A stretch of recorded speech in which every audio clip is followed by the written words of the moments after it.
show on Fox, brought to you by Chevy, baseball's #1 fan, Chevy and American Revolution.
The Tigers may have evened up the series, but this fall classic, you can hear it, it is definitely not on even ground.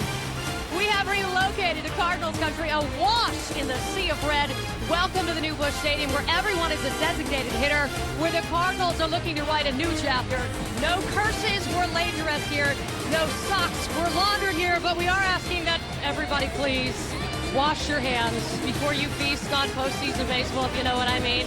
Welcome to Game 3 of the World Series. I'm Jeannie Velasco, joined as always by Kevin Kennedy. Jeannie. Welcome, sir. And we've not only changed scenery, we have changed analysts. Another big league catcher / former manager. We seem to recruit them. Joe Girardi joining us. Thanks for having me. And I just want you to know, if you get a job offer during the show, you're free to go. Just check with us. Well, out of respect for the World Series, I turned my phone off. No, turn the phone on, because we like to break news. Sometimes it's not great news, because now, unfortunately, there's now a brown smudge attached to this World Series. The smudge seen around the world, Stain-Gate. It has a lot of titles, not a whole lot of answers until now. Something was on Kenny Rogers' hand as he took the mound for Game 2 Sunday night. Ken Rosenthal caught up with Baseball Commissioner Bud Selig and Executive Director of the Players Association, Donald Fehr. Thanks, Jeannie. But as commissioner, what do you tell the average fan who is wondering about the enforcement of baseball rules with regard to what happened with Kenny Rogers Sunday night? Well, number one, you know, these disputes have gone on interminably way back when. I can remember them in the 40s and 50s and 60s. Look, Steve Palermo was there. The umpires were there. I thought they handled the situation as well as it could be handled. And frankly, they were satisfied they had done the right thing. Tony La Russa, who is an outstanding manager and not afraid to be combative when he feels it necessary, did not do that. So I think the situation was handled, Ken, as well as it could be, and handled right, by the way. The Cardinals hitting coach Hal McRae did go on record in USA Today as saying that Rogers doctored baseballs. Well, as I said, neither the umpires nor their manager felt any need to press on, so I think we'll just leave it at that. Don, as head of the Players Union, are you comfortable with how this whole situation played out? Well, when you have incidents that relate to on the field, the first thing you have to decide is whether or not there's anything remaining after the people charged with enforcing the rules on the field have done what they've done. And I agree with Bud that they've acted, and I think it's probably a closed issue. Of course, this isn't just a day to talk about Kenny Rogers. It's also a day to celebrate the signing of a new 5-year labor agreement. Commissioner, given the history, someone suggests that the early conclusion to these negotiations is a bigger upset than the Tigers beating the Yankees. How did it happen? Well, it's a great story. Well, it really is a historic day. We are now going to have 16 years of labor peace, which I don't think anybody could have ever forecast. We have an agreement that is sensitive to our problems. We had a spirit of cooperation working with the Players Association. This whole situation was handled so gracefully, very professionally, and I'm proud. It's a great day for baseball. We are, Ken, in the golden era. The sport has never been more popular, and I think both sides understood that and acted in an appropriate manner. And so we've done something today that if you had suggested this a decade ago, people would have said it's impossible. It's a very, very proud day. Don, for more than 30 years, this relationship was marked by acrimony and distrust. Even in 2002, when you avoided a work stoppage, the talks went right down to the deadline. What, from the union's perspective, has changed? I think a couple of things have changed. In one sense, we've developed over the last several years much more of a day-by-day working relationship with people, and perhaps some of the disputes you might have had accidentally you don't have. But far more importantly, I think that the parties approached bargaining this time with the notion that you have to respect each other's needs and interests. You have your own goals, and they're important, and you have to have an agreement that accommodates your own goals, certainly. But you also have to be sensitive to what is necessary for the other fellow to make a deal. Both sides did that. Thanks, Don. Jeannie, you're sitting with two men who are former managers and former catchers. I'm sure they've got some opinions on Kenny Rogers. All right, closure on the labor deal. Let's get some closure on the Rogers situation. Shall we, Inspector Kennedy? Well, let's take you through Staingate and the timeline, what really happened the other night. First of all, this is the game. First inning, Kenny Rogers, actually, Joe, was getting in trouble, but he got out of trouble. But it was the second hitter when it was noticed by our cameras. Joe and Tim, of course, had to talk about it. You can see that on TV, but I guarantee you, when you're the manager in the dugout, you can't see that. So when the players inform the umpires, their players inform their own managers on both sides, by the way, that's when this whole thing blew up, and that's when La Russa talked to the umpires, Joe. Well, I thought Tony handled it wonderfully because I think there's been enough controversy in baseball that baseball didn't need this, Kenny to be ejected. And no one really knows what's on his hand. But I thought he did a nice job and kept Kenny in the game, and you want the best players on the field. Well, and the other thing is, Kenny put 7 zeros up there, only give up one hit after he washed his hand. And remember, he washed his hand after the first inning because Kenny Rogers' own players saw the same thing that the Cardinal players did and heard the broadcast as well. There's a lot of guys getting coffee in a clubhouse during the ball game, and they both told on both sides. So it was already a done deal anyway. So what more could Tony La Russa have done? So in layman's term here, the evidence was already gone. Even if La Russa would have rushed the mound and wrestled Kenny Rogers to the ground, there was nothing on the hand by the time he would have gotten out there in the second inning. Yeah, I thought Tony did what he had to do, and he informed if anything else happens, I'm going to go out and undress him. But Tony did what he needed to do to protect his players. Now, he asked his players in the clubhouse, ironically, is everybody happy with the way I handle this? Not a soul raised their hand. They were pleased. Is this the card you think he'll play? Because we'll see a Game 6, more than likely, with a Kenny Rogers. Well, I think so. It's planted now. By the way, both sides do these types of things. Joe and I are both catchers. There's different ways to do things. There's pine tar on your glove all the time. I was a catcher. I had pine tar when I caught in AAA in Rochester. It was 38 degrees in April. I put a little pine tar on my shin guard just so I could get a grip of the ball. Is that cheating? Is that going over the edge? It's like I equate it to speeding. You go 67 miles an hour, 68 miles an hour. I've been pulled over before. Cop tells me, the speed limit's 65. Slow down. I'm not saying it's right, but let's not make more out of this than what it really is. Are you walking up to the confessional now yourself? Yeah, well, I didn't use a lot of pine tar. I put a little bit on my glove, but I didn't like it on my fingers because I didn't like that sticky feeling. All right, so let's say, man, we've got pictures here, so we have cameras everywhere. We got Kenny Rogers and his manager getting together. Talk us through what's going on here. Well, after 8 effective innings, I think he's looking, for Jim Leland to help him out and what he's going to say after the game. And I think it's really important that, they talk about the same things and the stories don't change. Do you think he cheated? Do you think he cheated on the grandest stage? Well, from a technical standpoint, rule book, if it was pine tar and they actually caught it, yes, of course. But, they didn't catch him with it because he washed it off before because his own players told him, hey, they're going to get you, so it was too late. The umpires were proactive on this. Randy Marsh actually called out Tony La Russa because the players went out to talk, the defensive players told Randy Marsh, and Randy Marsh called Tony out, and that's how this whole thing evolved. All right, you thought the Tigers' pen was loaded with horses. We hope we gave you some closure. You haven't officially experienced Cardinals country until you have been visited by the Spirit of St. Louis. They are beautiful, the Clydesdales, and we are bringing them to you. Also in your future, a carpenter tries to nail down a World Series victory at tacos across America. Are you hungry? Because there's a guy out here on the field tonight that could deliver one of them to you free. We'll explain.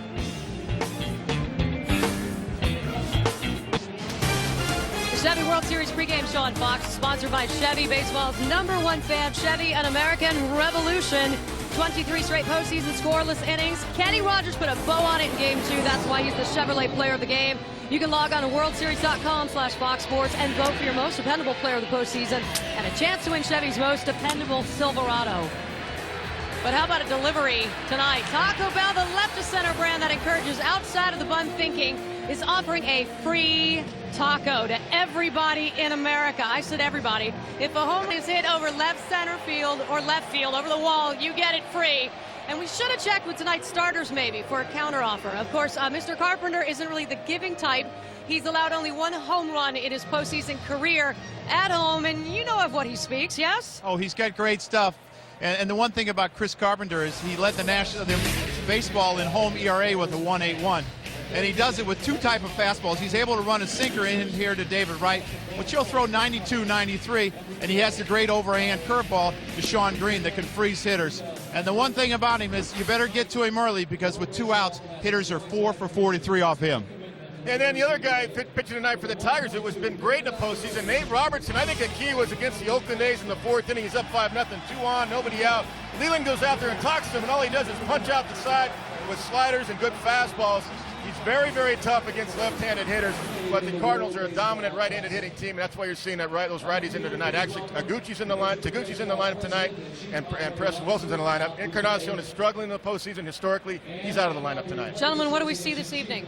I think Carpenter's going to be tough once again. I think the Cardinals have the edge tonight with Carpenter on the mound. Remember, it's been 2 weeks of pitching since Nate Robertson has been on the mound. That may tell the sign tonight. I would have to agree. He's dominated at home during the regular season and in the postseason. I think you'll see much the same tonight. Your phone didn't ring, did it? Did your phone ring? No, my phone did not ring. Okay, so we will have you for postgame. Got it on Very vibrate. good. I'm just checking. I got to know who's going to be here. Still ahead tonight's national anthem from the new Busch Stadium. Just the 6th time in 100 seasons that a ballpark has hosted the World Series this season and open. It's a World Series on Fox. The World Series always has its defining moments. Anyone can be a hero. Momentum can change on a single play. Expect the unexpected. Guys, it's here. It's here. The World Series is on Fox next.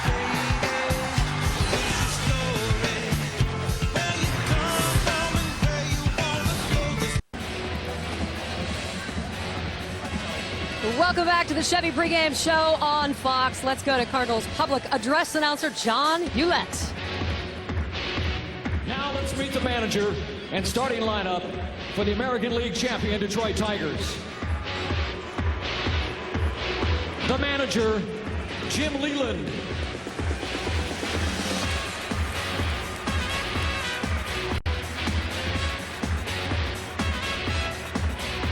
Leading off and playing center field, Curtis Granderson.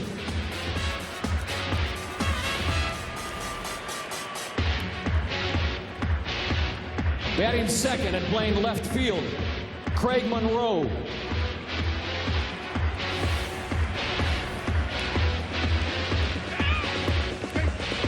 Batting third and playing second base, Placido Polanco.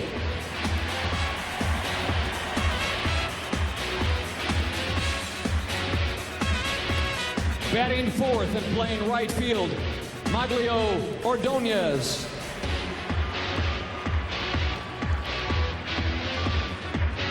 Batting fifth and playing shortstop, Carlos Guillen.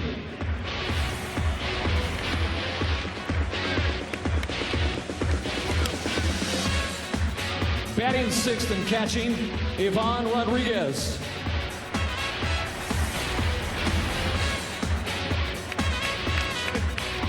Batting seventh and playing first base, Sean Casey.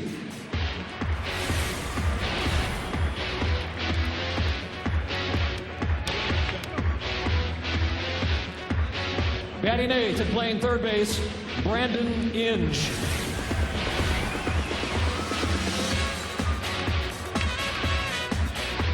And in the left field bullpen, warming up and pitching, Nate Robertson. Ladies and gentlemen, the Detroit Tigers. And now, let's welcome back to St. Louis, your 2006 National League champion, St. Louis Cardinals.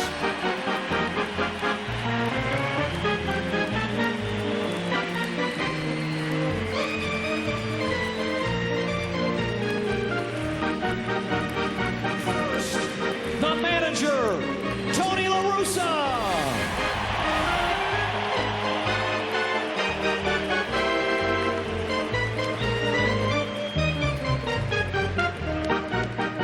And now, here is tonight's Cardinals starting lineup.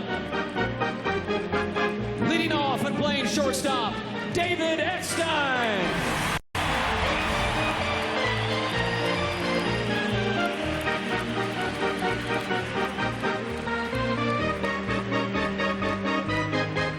Batting second, playing left field, Preston Wilson.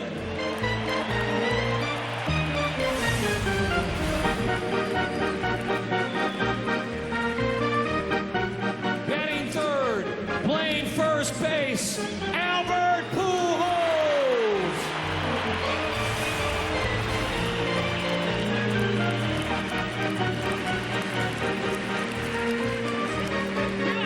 Batting fourth and playing third base, Scott Rowland.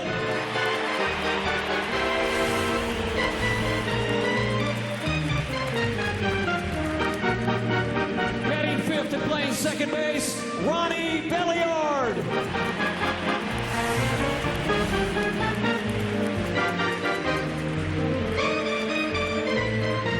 Batting sixth, playing center field, Jim Edmonds.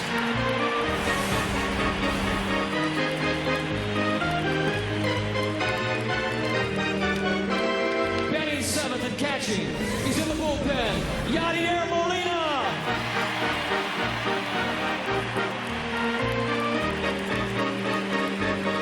Batting eighth and playing right field, So Taguchi.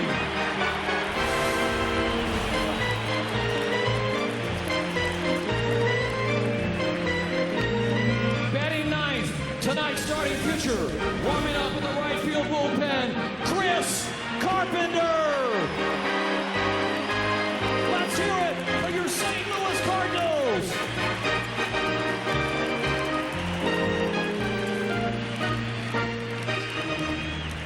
Ladies and gentlemen, please direct your attention to center field.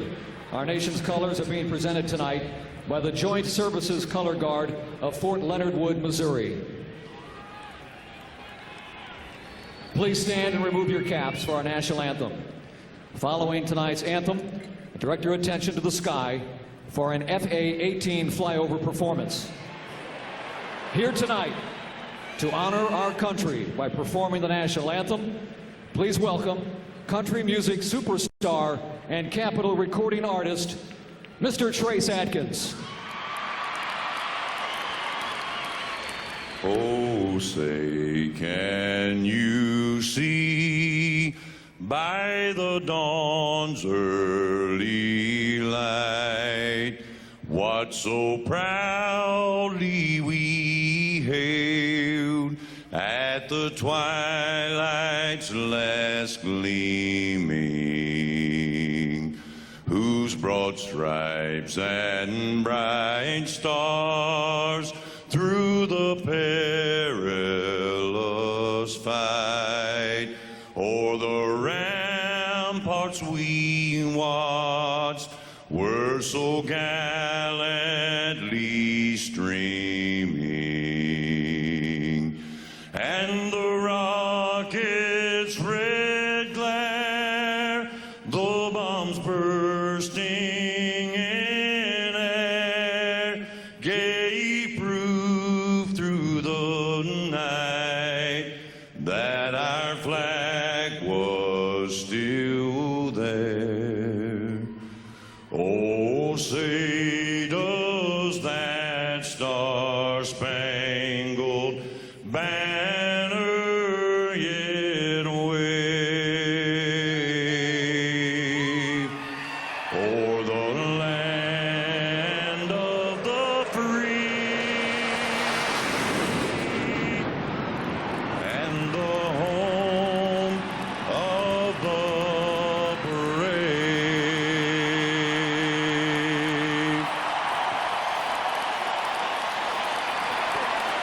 Coming up, first pitch just minutes away. More from Game 3 of the World Series. It is next on Fox. Oh, they are ready for baseball in St. Louis, and they are ready to bring it to you from the booth. Here's Joe Buck and Tim McCarver. All right, Jeannie, thank you very much. You're at the New Busch Stadium in downtown St. Louis. For the last time the World Series was in this city, the Boston Red Sox were completing their 4-game sweep in 2004. Now here we are, Tigers and Cardinals 3. Welcome I'm Joe Buck. Tim McCarver is coming right up. The story has been the pitching, obviously, to this point. Young Anthony Reyes was brilliant in Game 1 for the Cardinals. The Cardinals winning Game 1. In Game 2, the 41-year-old left-hander Kenny Rogers, terrific. He was fantastic through 8, and the Tigers took Game 2. Now we're in St. Louis. Coming into this World Series, the Cardinals' rotation was upside down because they had to go the full 7 games against the Mets in the NLCS. And Tim McCarver, if you're the Cardinals, you look at the pitching matchups the next 2 nights, and you think, well, let's see. You've got Chris Carpenter, their best, going tonight. Yeah, the Cardinals have every reason to come back to St. Louis feeling good about themselves. Number one, they won 1 game in Detroit, and they have their ace tonight, and he is a legitimate number 1 starter. In fact, if you look around the National League, no team would rather have any starter other than Chris Carpenter going tonight. At home, he has the lowest earned run average of any other pitcher in baseball by a large margin. He loves pitching here in St. Louis. On the other side, you've got Nate Robertson. Now, he's been the starter each of the 2 previous series, in the Division Series and the ALCS, for the Detroit Tigers, and Jim Leyland doesn't really know what to expect tonight. Well, it's been 13 days since Nate has pitched. He's normally not a guy who has great control. He has pretty good control. If this were warm weather, it wouldn't affect him. But because of the cold, the combination layoff and cold, he could be wild early. So we look back before we look ahead. Yet again, in Game 1, Anthony Reyes, the rookie right-hander, pitching and winning for St. Louis, getting into the 9th inning. And then you know the story in Game 2. All the other stuff aside, Kenny Rogers could not have been better. The 41-year-old evened the series at a game apiece. Now tonight in St. Louis for the first of 3, Carpenter Robertson, Cardinals Tigers, next on Fox. The World Series on Fox is sponsored by Aragon, December 15th, only in theaters. By new Gillette Fusion, the best shave ever in manual and battery power. By DirecTV, there's good TV, there's better TV, and then there's DirecTV. And by Bank of America, the official bank of Major League Baseball.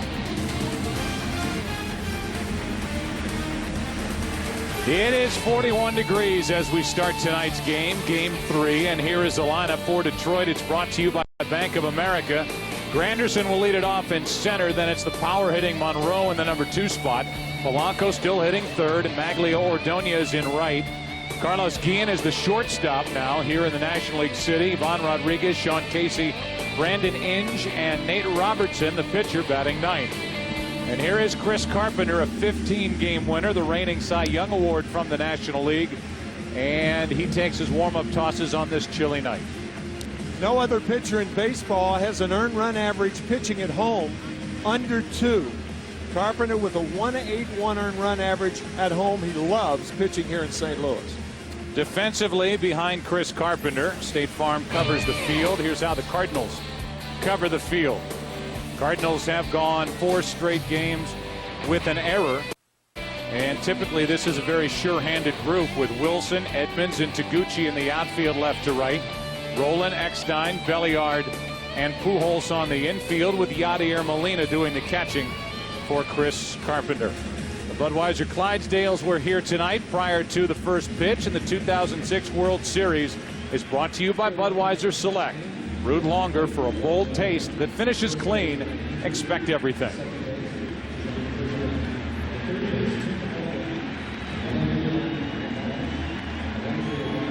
Before first pitch, here are the MasterCard keys to the game. Well, the Detroit Tigers know that pitching is still their strength. And another left-hander for the Cardinals, who were 23 and 34 against left-handers. That is the 5th worst record in baseball, and a red C here in St. Louis this evening. Curtis Granderson first up. Monroe will follow, and then Polanco against Chris Carpenter. Ball 1. As Tim mentioned, Carpenter has been phenomenal here at home this season, and really since he put on a Cardinal uniform for the first time. He is every bit the ace that teams look for, and the right-hander is making his 8th career postseason start. He's 4-1. A loser in Game 6 of the NLCS. 2-1 on Granderson. Carpenter's given up 10 runs during the postseason. 6 of those runs have come in the first inning. So Joe Girardi talking about that if you get Carpenter, get him early. Certainly true with the Tigers tonight.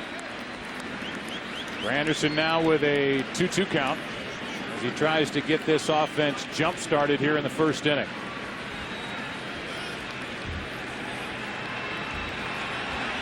Hart pounding away here in the first inning for Carpenter. And he starts the night with a strikeout on the hook.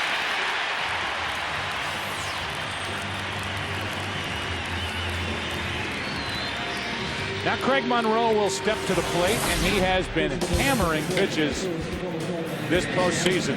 He has hit 5 against the Yankees, against the A's, and 1 in game 1.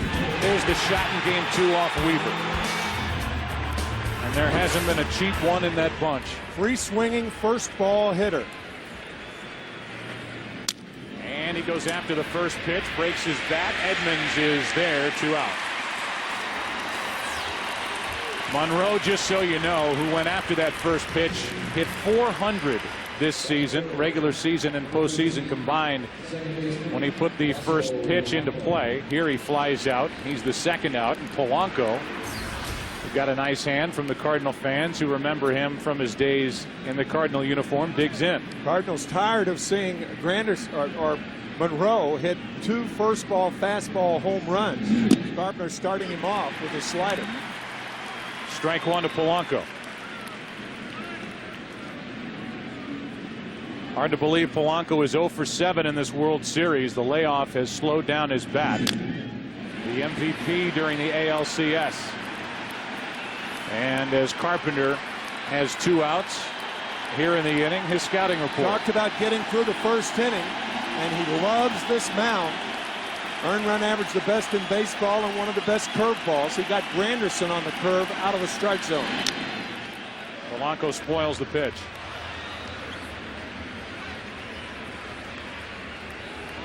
Ordonez on deck.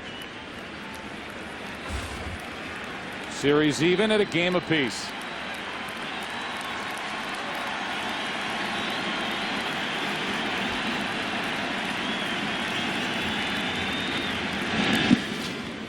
Blocked by Molina, ball 1.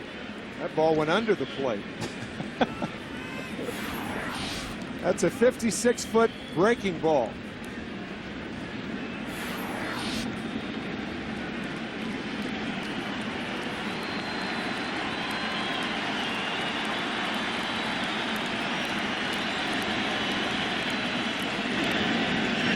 Breaking ball is chunked to short. Eckstein ends the inning.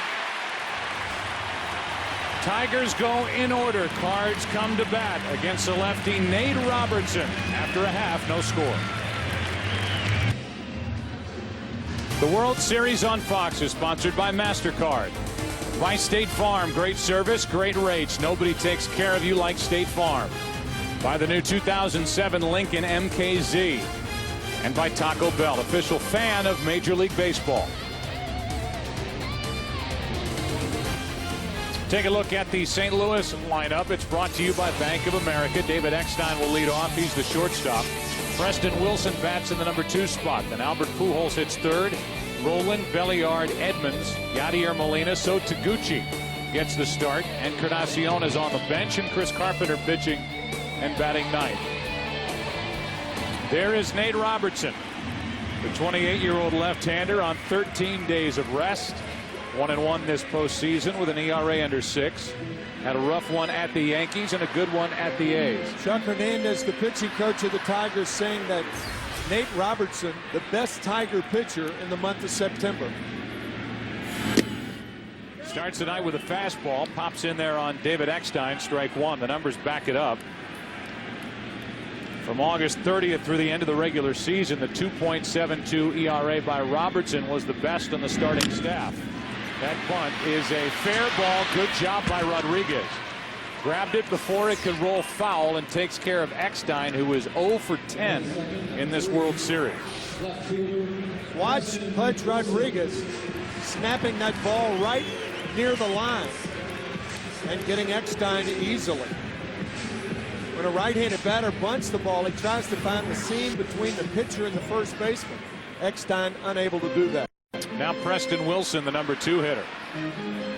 Reason he is in the lineup tonight and hitting as high as he is, 5 for 5 in his career against Robertson, ball 1. However, for the postseason, just 5 out of 29 with 1 RBI. Line drive caught by Polanco, 2 out. State Farm covers the field. A look at the Tigers defense here in the first inning. No surprises. The only change is that Guillen goes back to short. And Sean Casey is now, instead of the DH, which isn't used in the National League City, he's the first baseman. Carlos Guillen, the shortstop, 28 errors during the regular season, the most in the American League. Here's Pujols, and there's strike 1. Jim Leyland telling us before the game, with 2 out and nobody on, actually before game 1, he would not walk Pujols, so we'll see. At least intentionally. Right. 1 ball, 1 strike. Or even implying, Joe, that he wouldn't pitch around him with 2 out and nobody on. 3 postseason home runs here in 06. That one down and in. Pujols checks his swing. It's 2-1. Without the DH, you look at the check swing. The Detroit defense is hurt a little because it takes Ramon Santiago, their better fielding shortstop, out of the game and puts Guillen back at short. Pujols fouls it back and out of play, and the count evens at 2.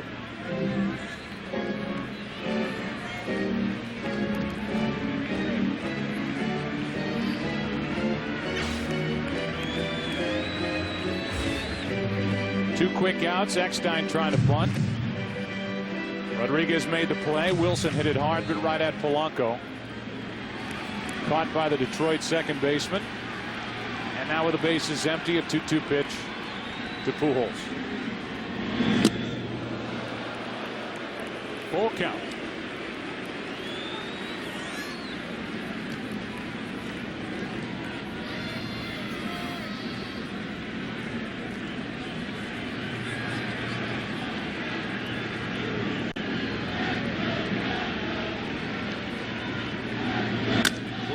Chops it on 2 bounces to Guillen. Hit right at him. The inning is over. Each pitcher has a perfect first. And off to the second inning we go. Game 3 of the World Series. No score. Chris Carpenter pitched at Detroit on June 23rd during the regular season interleague play. Went 7 innings, allowed 7 runs on 9 hits.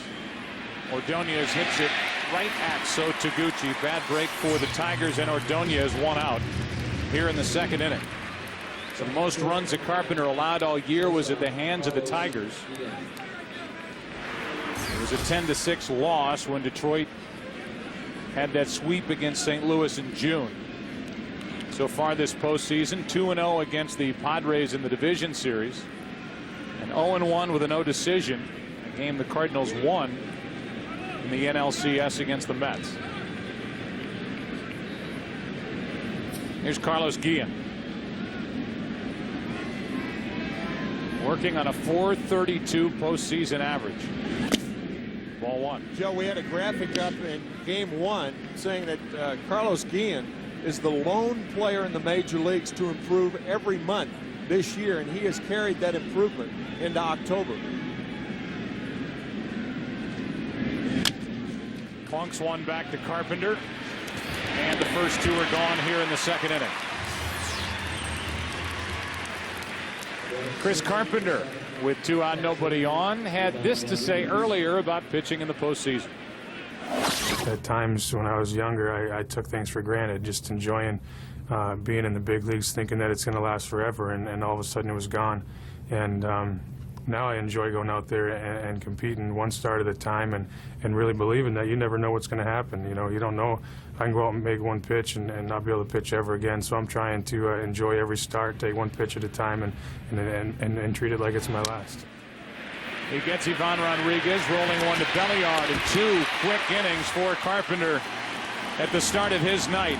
The reigning Cy Young Award winner heads to take a seat. Cardinals come up, no score.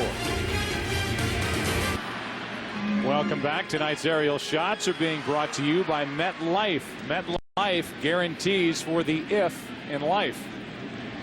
Scott Rowland, Ronnie Belliard, and Jim Edmonds, heart of the order for St. Louis. Chris Carpenter coming off a 4-pitch top of the second. And here's Rowland. Life to the fastball for Nate Robertson, who grew up in Wichita, Kansas. And ironically enough, the team he played on as a kid, the Cardinals. His 1-0 pitch is on the inside corner. Good pitch. 1 ball, 1 strike. Pitching to a guy who grew up in Jasper, Indiana. And of course, that is basketball country. And Scott offered scholarships to Oklahoma State and Georgia. Fouled straight back. Big rip by Scott Rowland, 1-2. How about more on this left-hander, Nate Robertson, as he deals with Rowland to start this inning? Well, we talked about the good month he had in September with that 2.72 earned run average. Most of the damage this year to Nate done by right-handers. They batted .284 against Robertson this year. Rowland went around as he looks back at the home plate umpire, Wally Bell. He's the first strikeout victim of the night for Nate Robertson. 1 out here in the second. Looked like a changeup out of the strike zone, and Rowland goes too far. He went around.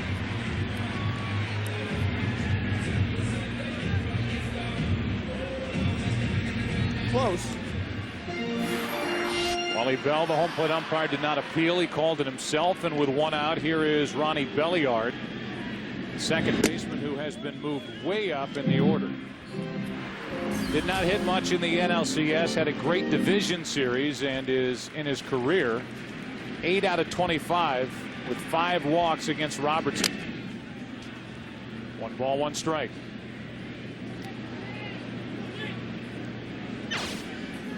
On deck is the left-handed hitting Jim Edmonds, and Nate Robertson has chewed up left-handers all year. Edmonds, the only left-hander in the Cardinal lineup.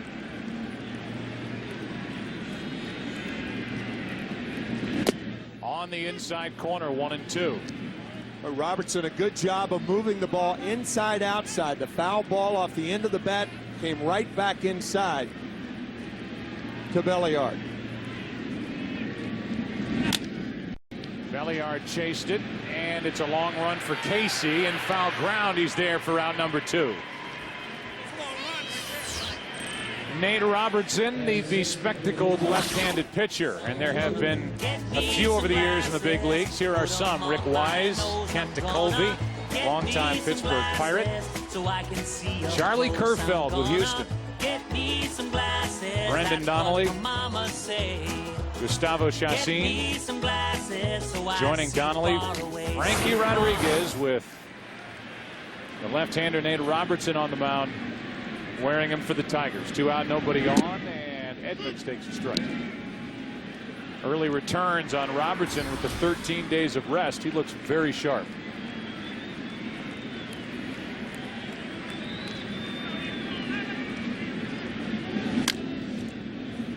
Oh, 2. Edmonds during the regular season hit only .156 against left-handed pitching. However, .300 during the postseason against lefties, with a home run that came here in St. Louis against Oliver Perez in the NLCS with the Mets. Ball 1.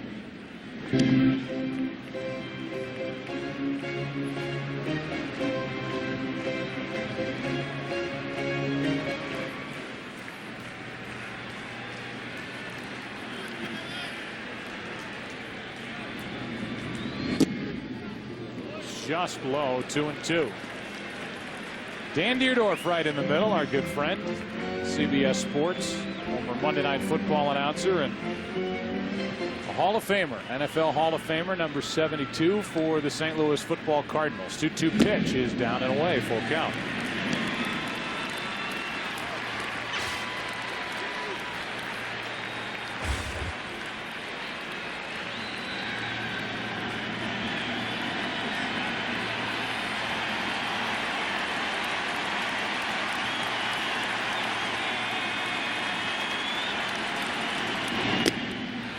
A 2-out walk. Let's go down to Chris Myers. Hey, Joe, Robertson wouldn't blame his vision on that walk. He knows he's not intimidating wearing the eyeglasses out on the mound. He said he tried to wear contacts when he came up to the big leagues, but his eyes were watering so much he wore his reading glasses in his major league debut. Now, his wife tried laser surgery, said it worked for her, but I'm old-fashioned. As long as it's comfortable, and Oakley customized him a pair of glasses. As long as I can see the mound, I'm good enough. Not exactly a visionary, but Nate Robertson says I can see my success from where I pitch. Went from reading books to reading hitters and doing a good job of it. But I think even Chris Myers would agree that the Fu Manchu kind of offsets the glasses and balances the whole thing out. Ball one inside and a 94-mile-per-hour fastball to Yadier Molina. First time that these St. Louis fans have had a chance to greet Molina, who hit the game-winning home run in the 9th inning of Game 7 of the NLCS at Shea. And now a visit from Pudge Rodriguez out to Robertson with a count 2-0. Now, the one thing you don't want to do when a guy is swinging the bat well, as Molina is to try to come inside when you're behind in the count. 2-0, 3-1 counts. Try to keep the ball away generally. But you can see the postseason, Molina has been red hot with that game winner that Joe talked about. Game winner and pennant winner. A 2-0. In at the knees, 2-1. Inexplicably, Molina taking that pitch. It's rare to be fooled when the count is 2-0 on you. And yet Molina takes one. That's his long ball right there. That's surprising.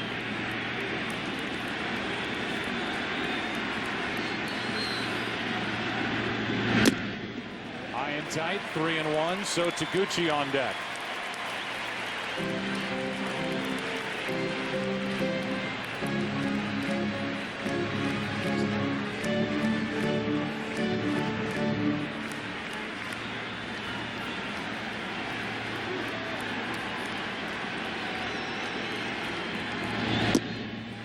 Full count. Molina thought it was ball 4, and that won't sit well with Wally Bell, the home plate umpire.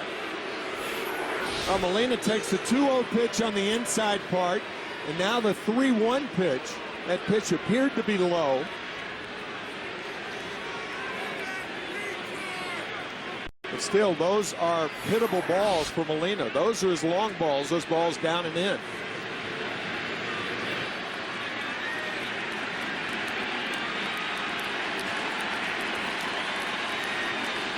A walk to Edmonds with 2 out. Now a 3-2 pitch. Edmonds goes and Molina fouls it.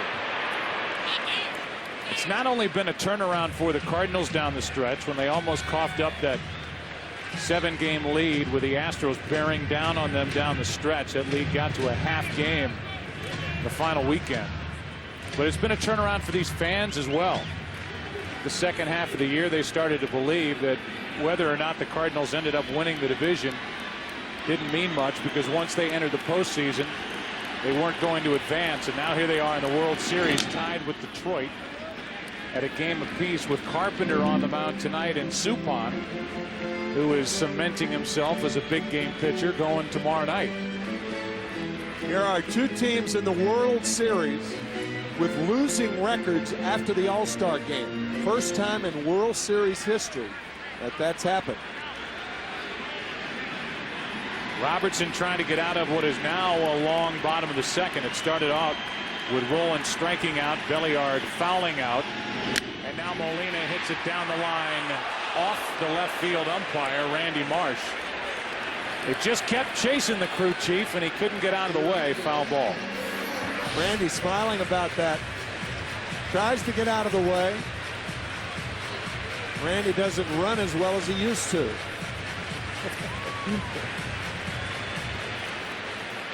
But none of us do. Hit on the left wrist. He's okay.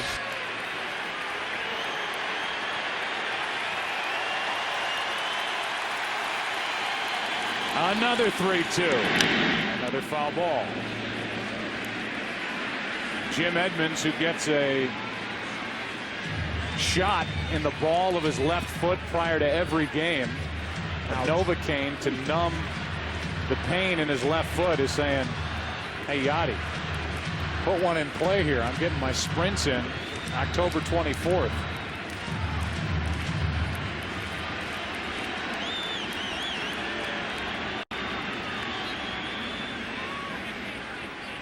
Time called at the plate, granted by the home plate umpire. For the Tigers in the third, it'll be the bottom three: Casey, Inge, and the pitcher Robertson.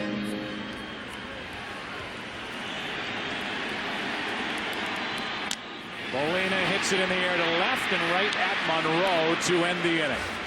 Good start for the lefty Robertson. Good start for the right-hander Carpenter. From the other side of the mighty Mississippi, downtown St. Louis, no score after 2. Sean Casey first up for the Tigers here in the third inning. No score. Detroit still looking for their first base runner. Casey, Inge, and Robertson. 7, 8, 9 hitters, and ball one misses to Casey, who hit .245 in 53 regular season games after he was traded to these Detroit Tigers from Pittsburgh. There's a strike from Carpenter. Hit 5 home runs, drove in 30, and has been very good this postseason with runners on base. However, he leads it off here in the third.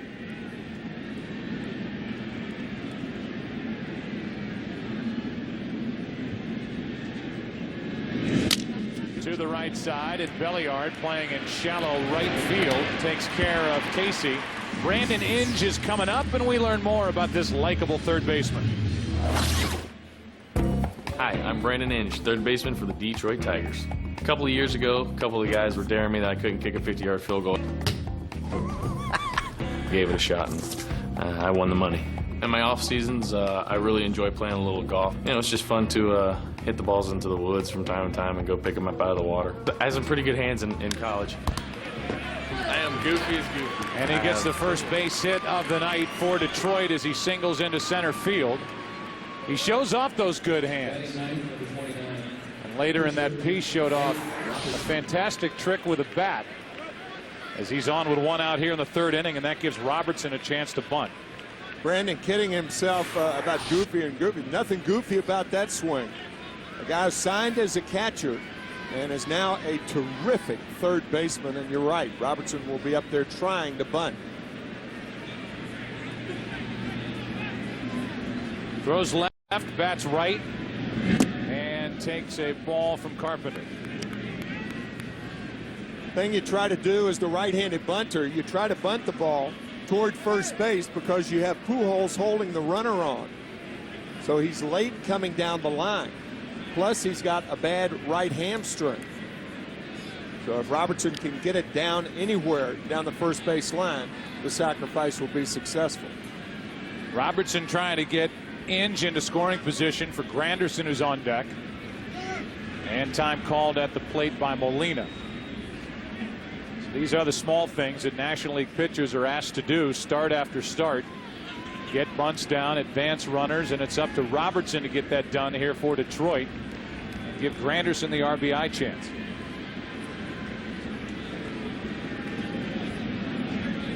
The 1-0 is down for ball 2, 2-0.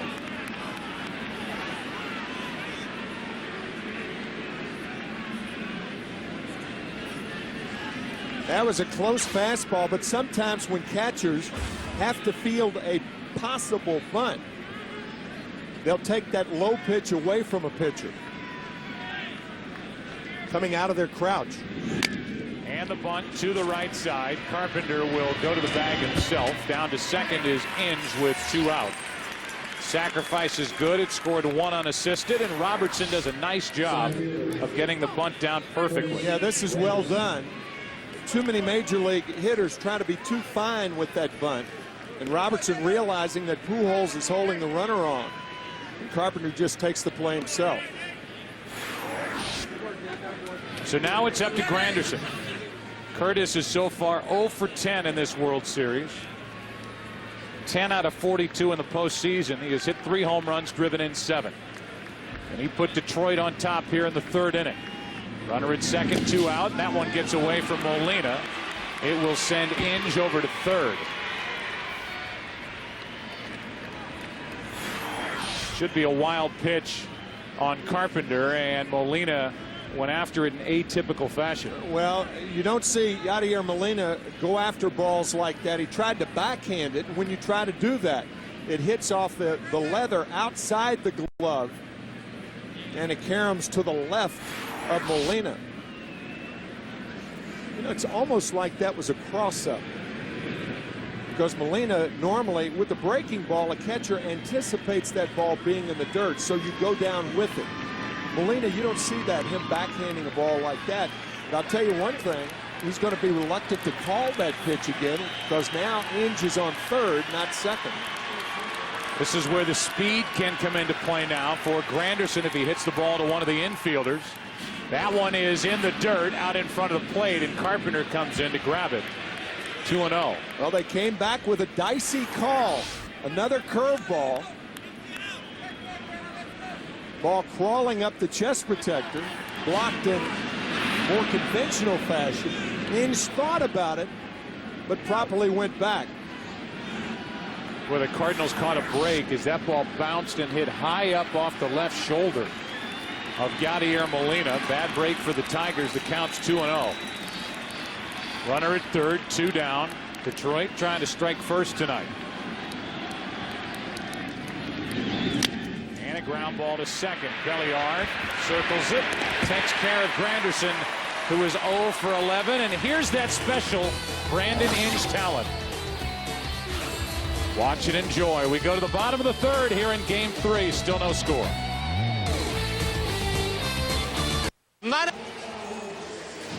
The World Series on Fox, sponsored by Ford. Enter the Built Ford Tough Ultimate Tailgate Experience, and you and 7 friends can win a trip to the BCS National Championship, plus the Ultimate Tailgate F-150. Log on to foxsports.com/tailgate. Underway, bottom of the third inning, and Robertson misses up and away with ball 1. So Taguchi first up, then Carpenter the pitcher, then Eckstein. Each side has had a base runner. That's it. Taguchi hits it to center for Granderson, who's back a few. 1 out.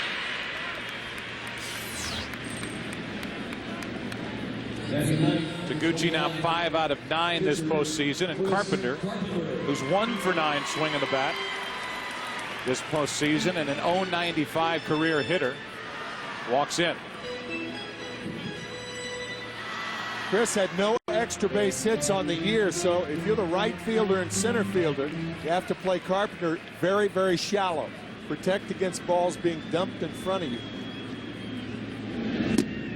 First pitch strike from Robertson. Left fielder Monroe in a typical position, as Carpenter will check on Granderson coming in, and a little to his left, 2 out.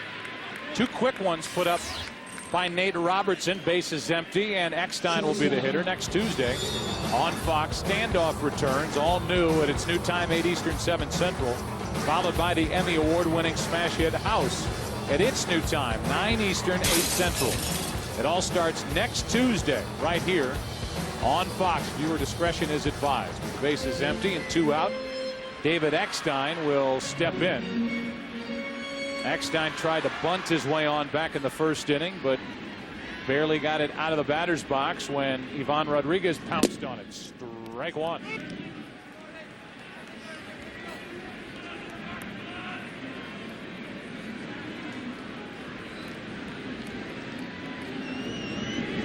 The top 2 hitters for the Cardinals in their lineup have done very little this postseason, which is important when you have a guy like Pujols hitting third. They came in the top 2 spots, a combined 168 average, 16 strikeouts, and only a .257 on base percentage. That is why Albert Pujols has had very few opportunities during the postseason to drive home runs. Eckstein up on the count here, 2-1.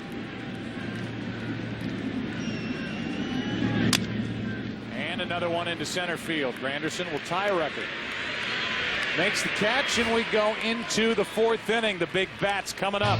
Monroe, Polanco, and Ordonez for the Tigers. Game 3. No score. The World Series on Fox, sponsored by Citibank. Earn rewards, points in more ways than ever with Citi. By the United States Postal Service. Now the post office comes to you with free package pickup.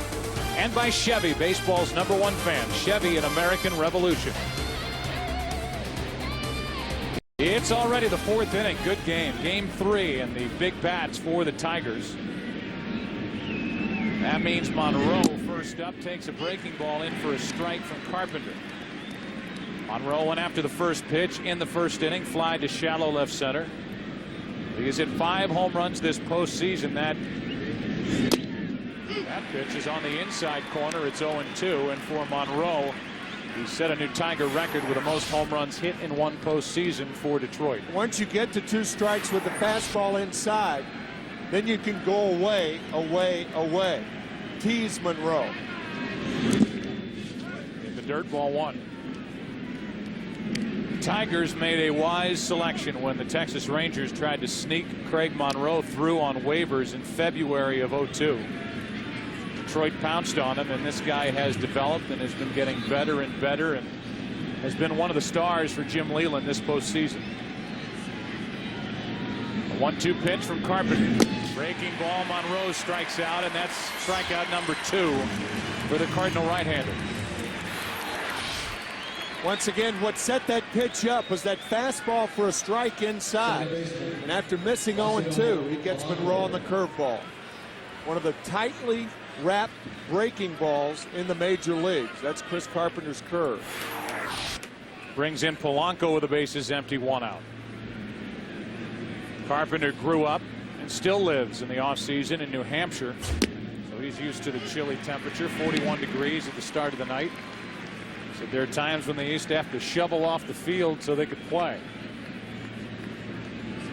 Weather is for the most part nice tonight, not supposed to be tomorrow night. Supposed to have a lot of rain here in St. Louis on Wednesday night. That last pitch was the most hittable pitch that Carpenter's thrown the Tigers all night. A slider right in the middle of the plate. See how Molina's setting up outside? He has to come inside. That's normally not a good sign for a pitcher. The 0-2. Eckstein to his left, gets to it. 2 out. We ask you to please join the entire Major League Baseball family in offering support to rebuild the Gulf Coast. Help Habitat for Humanity by calling 1-800-HABITAT. Earlier tonight, the World Baseball Classic joined that commitment with a $1.2 million donation. 16 homes will be built in the Gulf Coast, representing the 16 countries that played in the World Baseball Classic. Bob Dupay was here representing Major League Baseball, and Players Association COO Gene Orza was here representing the players' side. And with 2 out, nobody on, here is Maglio Ordonez, who hit it hard his first time, but lined out to right. He's 0 for 1. 1 ball, 1 strike from Carpenter.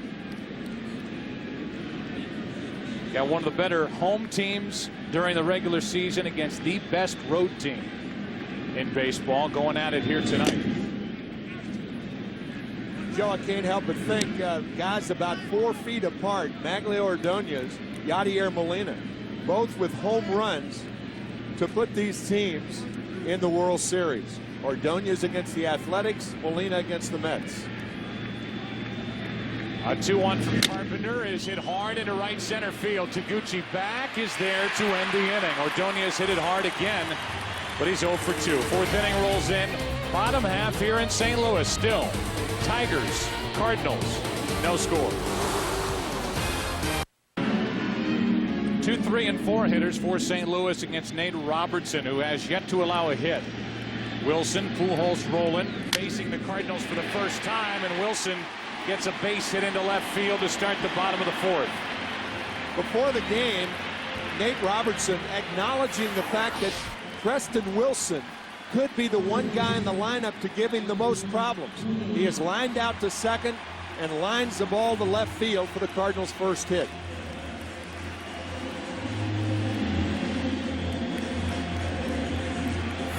So St. Louis has their first hit. They put their leadoff man on for the first time. Their only other base runner, a 2-out walk given to Edmonds in the 2nd. Here is Pujols. There is ball one from Nate Robertson.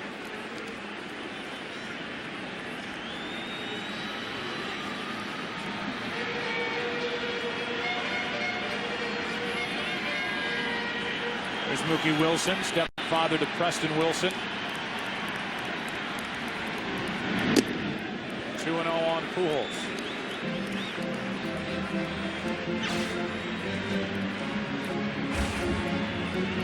Albert Pujols in his first 17 postseason games here at home. 6 homers, 13 RBIs. His last 6, he's only 3 out of 22 with 1 RBI. And he is up on the count here, 3-0.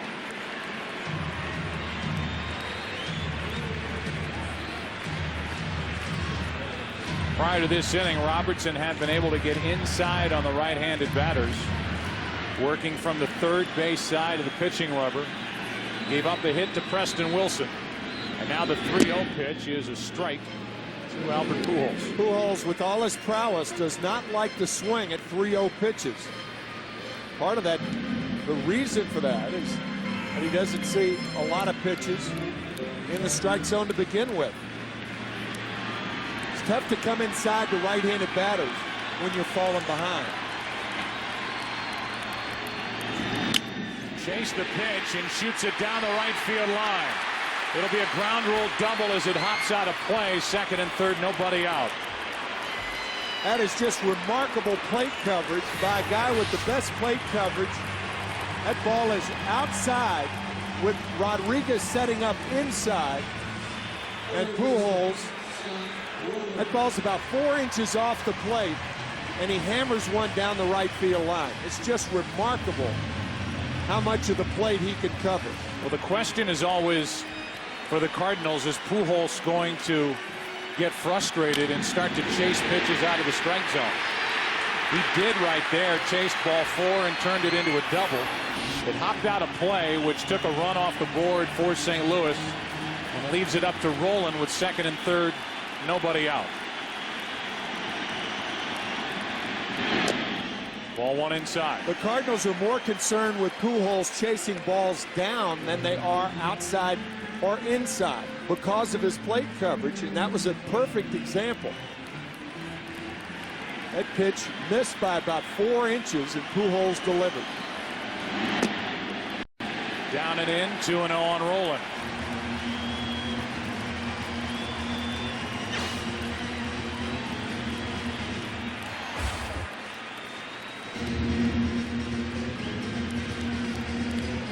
Jim Leland, the manager, is going to stomp out and talk to his left-hander. We had a chance to visit moments ago with Cardinal manager Tony La Russa.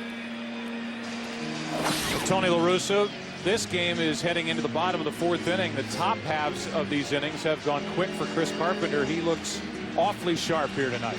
Well, I agree, Joe. He's, ball's got a lot of movement, generally down, up only when he wants it to. Got a good breaking ball. And he got a big out with a changeup on Granderson, so he's a full package right now.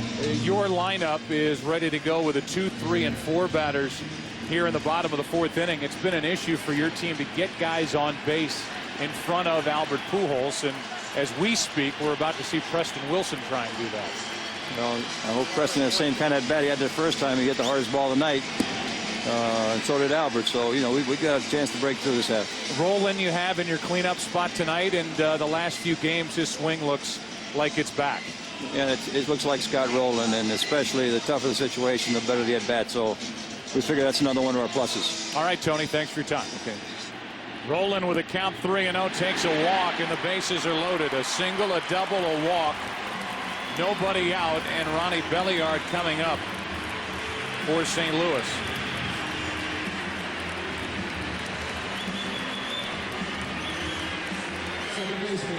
Belliard is in this spot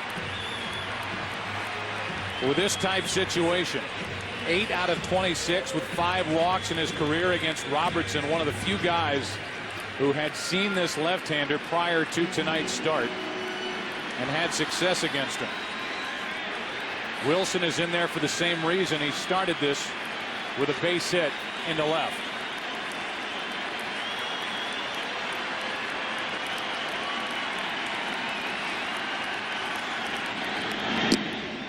Ball one to Belliard. Jim Leland going out and talking to Robertson with second, third, nobody out in a scoreless game, reminding Nate, don't try to be too fine, because that's what leads to big innings. Do the same thing you did in the earlier innings.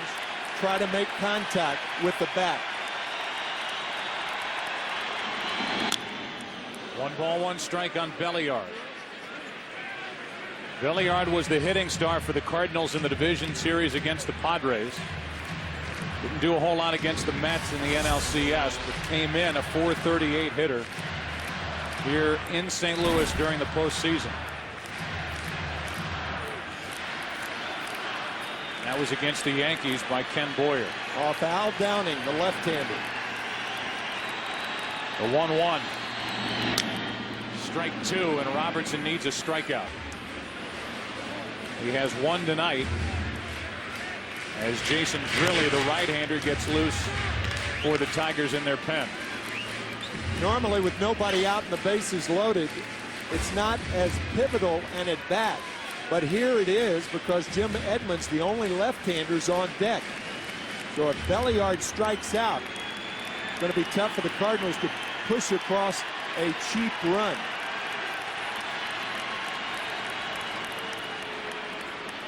Time called by Ivan Rodriguez. He popped up and wanted to go through the signs again for Robertson. What's a cheap run? It's a run where you could score even if the hitter grounds it to a double play. To third, Inge throws home.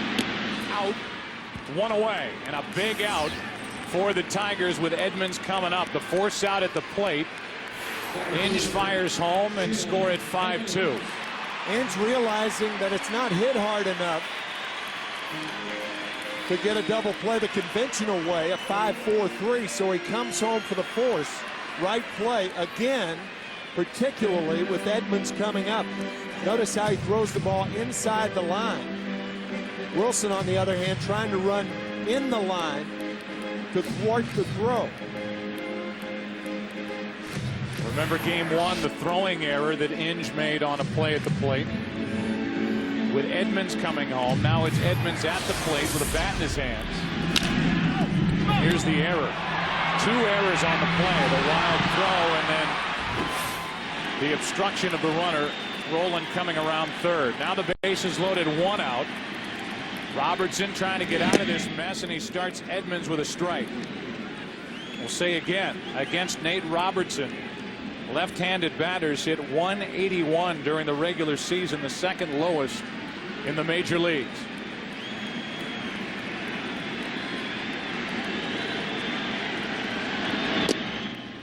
One ball, 1 strike on Edmonds.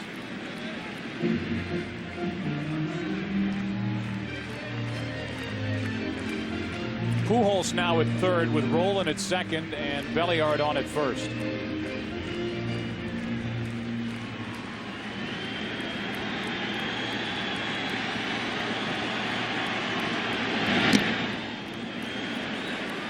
Caught in odd fashion by Rodriguez. The backup slider. He's looking for it away and has to cross the plate to catch it. But you're right. Very odd looking catch by Rodriguez. And the reason why I said it that way is the pitch didn't look that bad. No. Wasn't a ball in the dirt. Don't know if it would have been a strike, but instead of 1 and 2, the count's 2 and 1. Edmonds pops it up, third base side. Inge gives it a look. It is out of his reach. 2 and 2.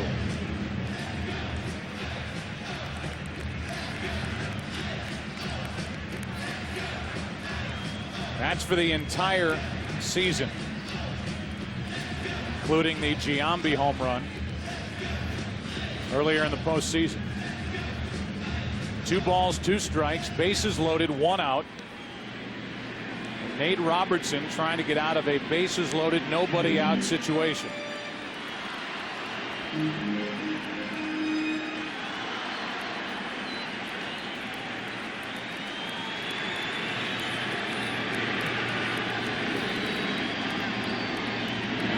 Edmonds grounds it fair, past first, down the right field line. 2 runs are going to score. Belliard is held at third. Edmonds has delivered for St. Louis 2-0.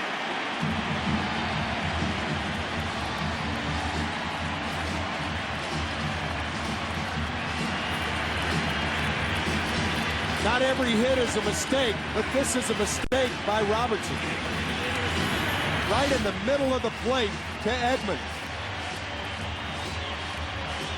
Edmonds turning on what appeared to be a backup slider, maybe a fastball, thrown about the same speed, driving in the first runs of this ball game. Hooked it inside the bag, played off that short wall by the right fielder Ordonez.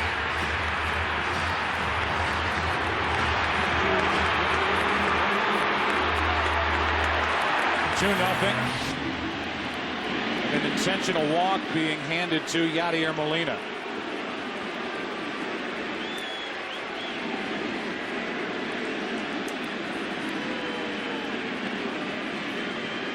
It will load the bases for So Taguchi, and you wonder if Leland will go get Robertson and bring in Grilli. You know, Leland's thinking he can't fall too far behind with Carpenter pitching on the other side. That's what he implied with us before the game. Of course, he was talking about Robertson and perhaps being wild, but wildness has not been the problem. That middle of the plate fastball or slider. But think of it, it appeared to be a fastball right now, but Jim Leland saying this is one of the reasons it's tougher to manage in the American League than it is the National League. In the National League, conventionally, you have to pinch hit for your pitcher, but not in the American League. You have to have the guile to know when to get the pitcher. And Leland appears to be staying with Robertson in this particular spot. Taguchi is 0 for 1 tonight, 5 out of 9 during this postseason, with 2 homers and 4 RBIs.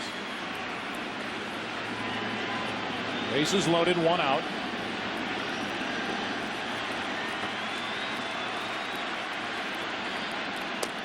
Ball 1.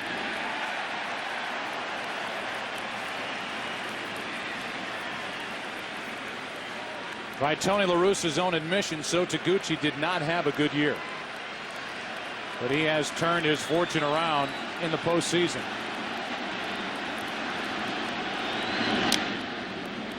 One ball, 1 strike. In his career with the bases loaded, So Taguchi is a .515 hitter. 17 out of 33. He's got good speed, tough to double. Robertson hanging on, trying to stay in this game and keep his Tigers in it in the 4th. Taguchi pops it up. A big out for the Tigers as Guillen and Polanco. It'll be Guillen, the infield fly rule in effect. And now with a pitcher coming up, Robertson can keep this to a 2-run inning. Jim Leland stayed with Robertson, and Robertson gets the pop-up for out number 2. Here's Carpenter.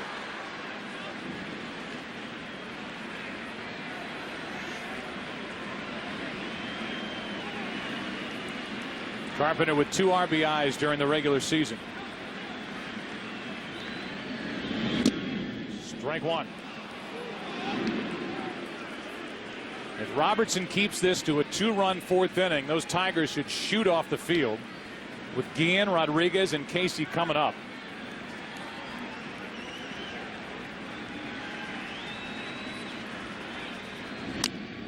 Carpenter pops it up right side for Casey, and a very good job by Robertson to limit the damage. The Cardinals get the first 2 runs of the night. 2-0 St. Louis after 4. Back after this from your local Fox station. Jim Leland went out, had the magic words, and got Nate Robertson out of the jam. Nate with a terrific job of keeping it to a 2-run 4th inning, and now with Guillen, Rodriguez, and Casey coming up, Chris Carpenter heads back to work. 5th inning. Guillen 0 for 1. Shows bunt, takes the ball low. Carlos bounced back to Carpenter his first time.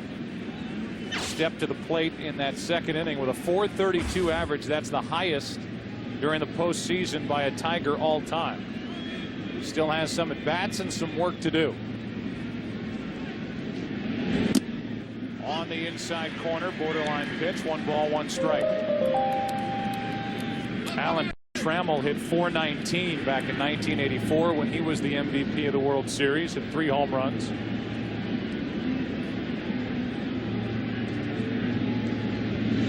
That is foul outside first. Strike 2. Joe, you talked about that conference with Jim Leyland. You may remember back in game 1 of the LCS when Jim Leyland went out to talk to Nate Robertson. Tigers had a 5-0 lead at the time, and all Robertson did was strike out the side against the Athletics. Happened in the bottom of the 4th in Oakland. It happened in the bottom of the 4th here in St. Louis. And now Guillen strikes out, and for Carpenter, strikeout number 3. Let's go out to Chris Myers. Chris. Joe, I'm mingling with the fans here in left field, and you can benefit. What's your name? Bobby Kelly, and I'm 11 years old. Okay, Bobby, the fans out here, if you're not lucky enough to be here by watching, you can still benefit. Get a free taco from Taco Bell if a home run is hit to left field in the 6th inning, November 1st, between 2 and 5, your local time, a crunchy beef taco. But 11 years old, that'd be pretty good, huh? Is that why you're out here in left? Yeah, I'm not here to watch the game, but a taco wouldn't be bad. Okay, that's good. And between now and the 6th inning is that home run rule, okay, Joe? And that would mean 300 million people. Everybody in the U.S. gets a free taco. I think only Joe Buck can afford that, right? I'm pretty sure Joe Buck can afford it. All right, I think he can. All right, let's go back to you, Joe. Yeah, we got you. Ground ball to the right side, and Pujols takes care of Rodriguez, who is now 0 for 10 in this World Series. A lot of tacos. Who was that chimed in out there? Now Myers is bringing in guests out there to rip me. By the way, Myers will like this. If there isn't a home run hit in that area in innings 1 through 6, I get to pick after that when the free taco home run occurs. Oh, you do? Yes. Nobody in the history of the free world has had that kind of power. Tacos for all. 2 out, nobody on, and Casey slaps one down the left field line. Foul. Meanwhile, Carpenter has shut out the Tigers through 4 2/3. The only base hit, a single by Brandon Inge. He has been sharp tonight. And not only the one hit, but he has done it with relatively few pitches through 4 2/3 innings. He's only thrown 43. 1 base runner for the Tigers. Here's an 0-1 to Casey. Off the inside corner, 1 ball, 1 strike. Casey bounced out to second his first time up to 44. Cardinals will have the top of their lineup in the bottom of this 5th inning. Eckstein, Wilson, and Pujols. Casey trying to keep this 5th inning alive. Little flare into left center field. Preston Wilson will play it on a bounce, and Casey has done just that. And now Brandon Inge, who down at the bottom of the lineup all year, hit 27 home runs, will step in as the tying run here in the 5th. You can see Casey pulling those arms in and hitting it just above the trademark and sink one in front of Preston Wilson. It would take a well-placed shot by Inge if it doesn't get over the wall to score Sean Casey. He's got that pulled calf. It is a 41-degree night, and he does not run well. Down and away, ball 1. 27 home runs on the year for Inge. You don't see that much power in the National League from your 8-hole hitter. And one of those home runs that Inge hit was off Chris Carpenter. June 23rd in Detroit. And that 10-6 Tiger win, that's outside. It looked like this. June 23rd, and that was a breaking ball hammered by Brandon Inge. One of his 27. He has the count in his favor here, 2-0.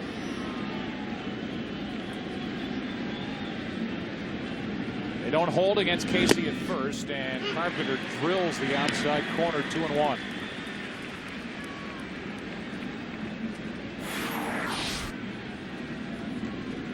Good fastball right there. Prior to that pitch, no one was up for the Tigers in their bullpen.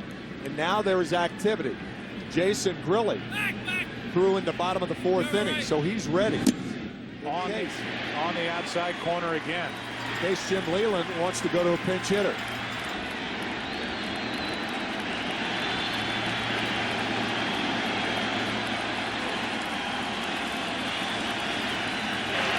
One on, 2 out, 2 balls, 2 strikes.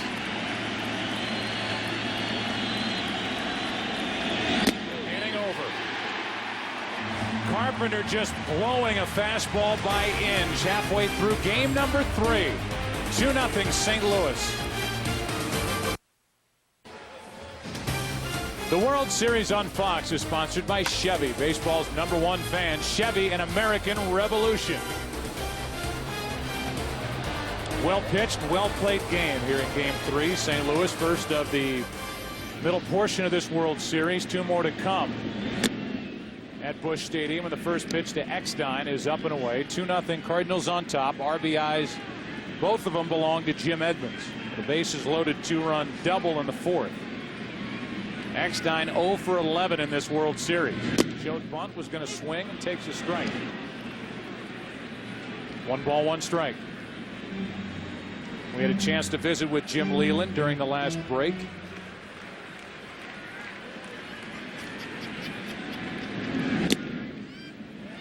Two and 1.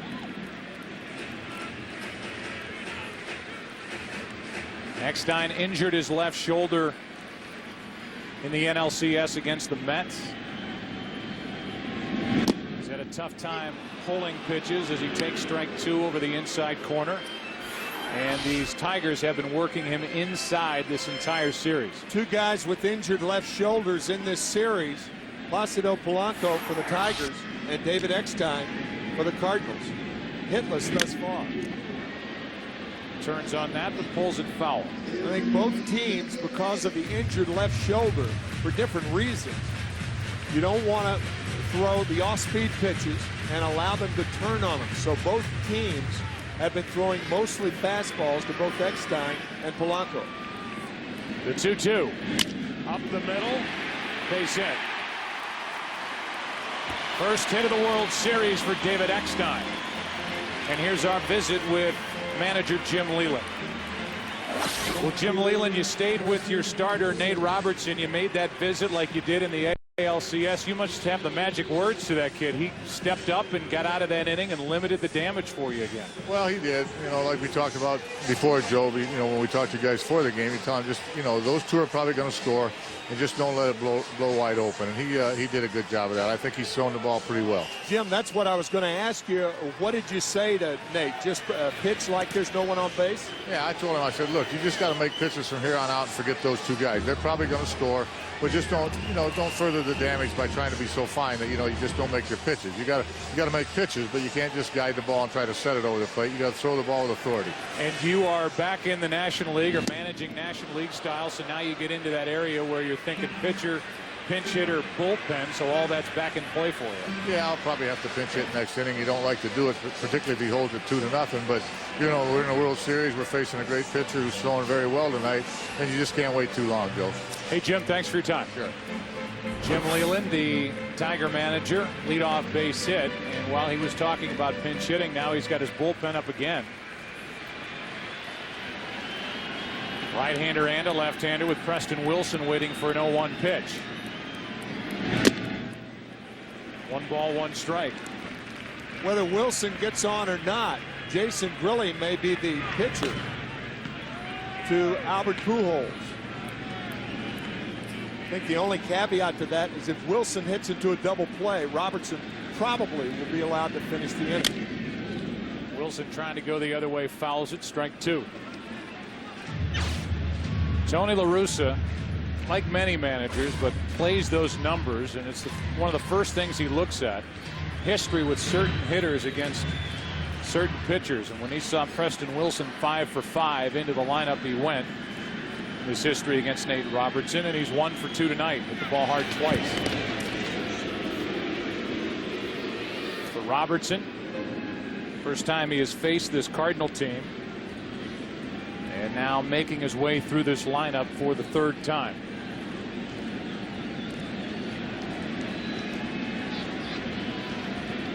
Slide step, and that misses down and in. Sometimes when a pitcher's in that slide step, the guy he fools is not only the runner at first base, but the hitter. Preston Wilson used to the high leg kick, and that slide step, that fastball was on top of Wilson, but it was inside and low. 17 home runs during the regular season for Wilson, who started the year in Houston. Was cut loose, was out on the street. The Cardinals picked him up, and he helped the Cardinals hold off the Astros down the stretch.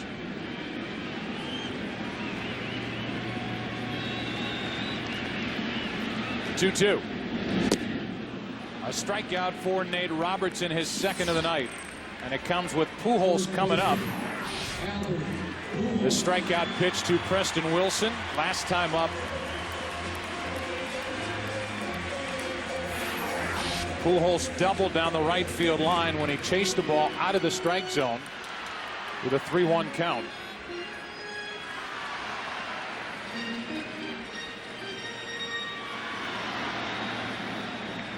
So Grilli stays in the bullpen. And Robertson stays in the game to face Pujols. Misses low. I've heard pitchers in the National League saying when Albert Pujols is the batter, it's not a plate, it's a platter. Plate is 17 inches wide. With Pujols, his reach is such, it's like 24, 25 inches wide.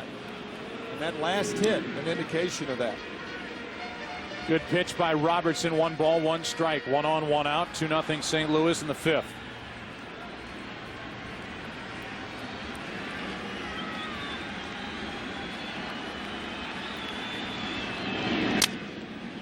Off the end of the bat, shallow left field. Out is Guillen. The shortstop is there. 2 down. Last time up, that double we're talking about, Chris Shelton is in the dugout wearing a microphone, and Kenny Rogers had this to say to Shelton.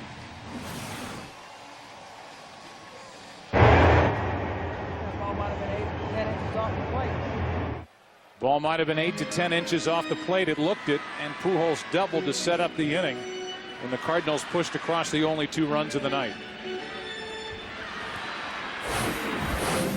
This time Robertson gets him on a pop-up and now deals with Rolen, who's 0 for 1.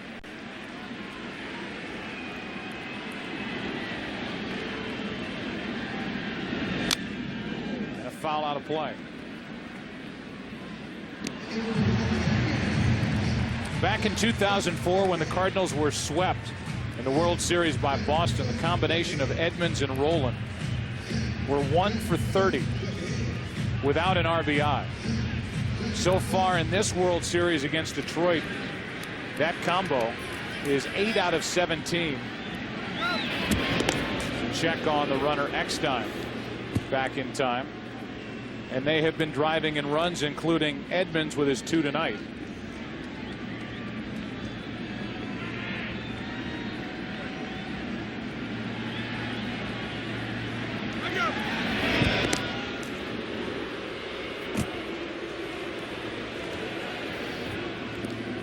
Edmonds and Rolen's 5 RBIs help pace the Cardinals, where they are tied with Detroit in this World Series and leading in Game 3. Over but low. 1 ball, 1 strike on Rolen.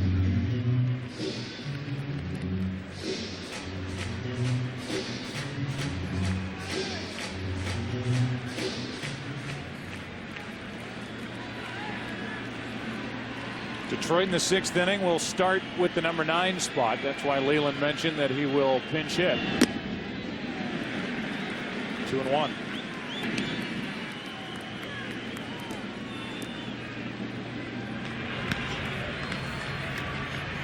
Grilli and Ledesma are ready to go if Leland needs to go that direction. Belliard on deck.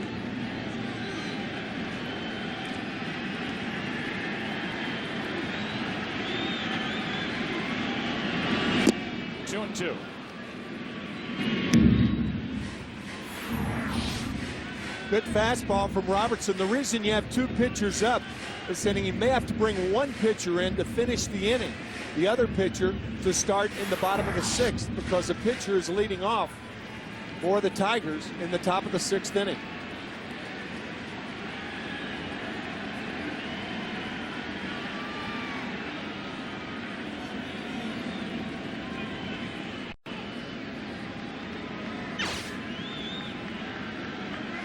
Rolen backs out again. The Cardinals, as Tim mentioned earlier, the 5th worst record in the major leagues against left-handed starters. 23-34, but so far this postseason 3-3. Leading Robertson 2-0 in the 5th. And a check on the runner, Eckstein. La Russa and Leland separately talked about what the opposing catcher would do to their running game. Russa talking about Ivan Rodriguez, among active catchers, the best at catching base stealers with his percentage. Base hit left field. Second hit of this inning. And now it's 2 on with 2 out. Belliard coming up. Our game summary is brought to you by Verizon Wireless as we play here in Game 3. World Series. Series tied at a game apiece. Busch Stadium in St. Louis. And that Verizon game summary, Edmonds with a 2-run double in the 4th. Carpenter 5 innings, 2 hits, no runs.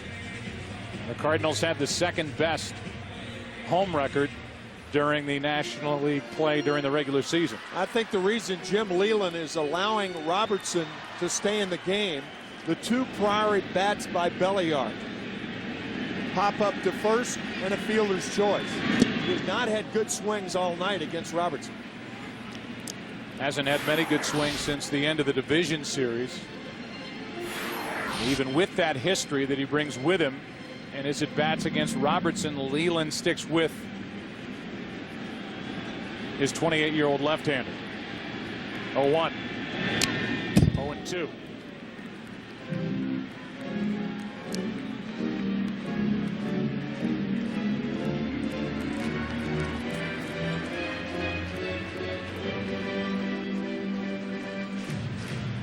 A leadoff single by Eckstein, a 2-out single by Rolen. Belliard set up at 0-2.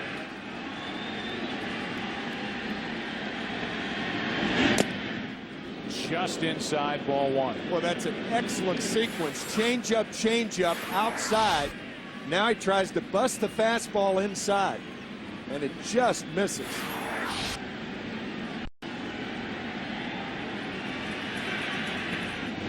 Got him on the inside corner, and Robertson, it hasn't been easy the last 2 innings, but he has done more than enough to keep his Tigers in the game. Still 2-0 St. Louis after 5 in Game 3.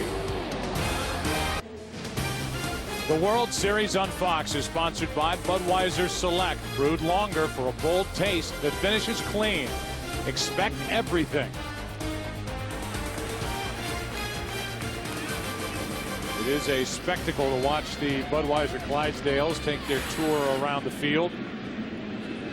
And now Alexis Gomez will come off the bench and bat for Robertson. Takes a breaking ball that misses ball 1. Gomez, then Granderson and Monroe. Alexis has put together these numbers. The home run and the 4 RBIs all came in the ALCS out in Oakland in one game. Fouls it back, 1 ball, 1 strike. Gomez got the nod in Game 2, and it paid off for Jim Leland. Nate Robertson had that sort of a night. 5 innings, 2 runs on 5 hits, and a shattered bat. Belliard takes care of Gomez, 1 away. The Chevy Silverado winning number is 453-507-55. Chevy Silverado winning number 453-507-55. Get in the game at worldseries.com/Fox Sports for your chance to win the all-new 2007 Chevy Silverado tomorrow night. Gomez is gone, and now Granderson, who's 0 for 2. 0 for 11 in the World Series, steps in. Breaking ball for a strike from Carpenter. 2 singles tonight for Detroit.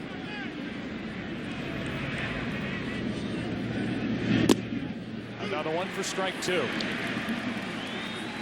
Wilfredo Ledesma will come on to take over the pitching duties in the bottom of the 6th, with Edmonds the first one to hit against him. 0-2. 2 out. And 5 strikeouts for the Cy Young Award winner, Chris Carpenter.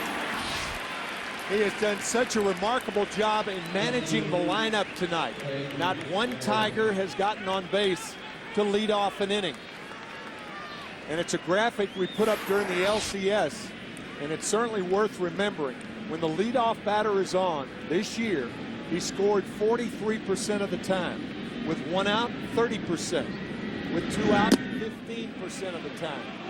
If you could only impress that on young pitchers, or impress that point on young pitchers, and have them conscious of that when they get to the big leagues. Very, very important. He's gone to 2-0 on Craig Monroe, who's 0 for 2 tonight. Fly to center and struck out. Last time up, Carpenter got out in front of him 0-2, then made Monroe chase a breaking ball down and away. Now the count in Monroe's favor, and he takes a strike from the Cardinal right-hander.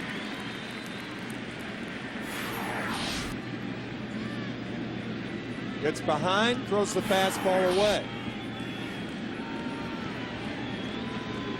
Monroe grounds one up the middle. Eckstein to his left takes care of Monroe. And Carpenter so far has taken care of Detroit. Bottom of the 6th inning. Bottom part of the order coming up. 2-0 St. Louis.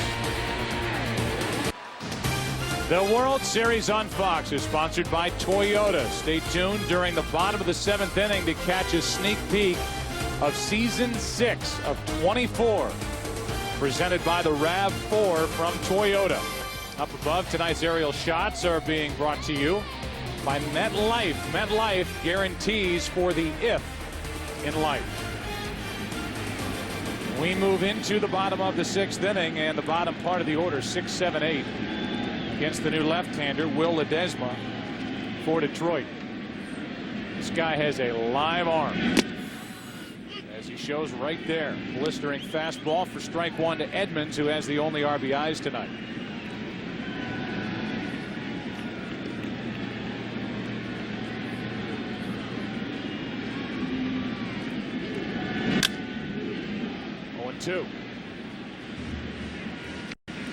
A look at our Travelers in sync box score. Edmonds batting out of the number 6 spot with the 2 RBIs. Otherwise, top part of the lineup has been getting on base tonight. A couple of walks mixed in there. The only hit that's mattered so far, as Rodriguez takes one off the chest, is the one by Edmonds in the 4th. Will Ledesma, one of several Venezuelans on the Detroit Tigers. Will lives in Maracay, Venezuela, the hometown of Carlos Guillen, and also the hometown of former Major League shortstop Davey Concepcion. Edmonds lays off 2-2.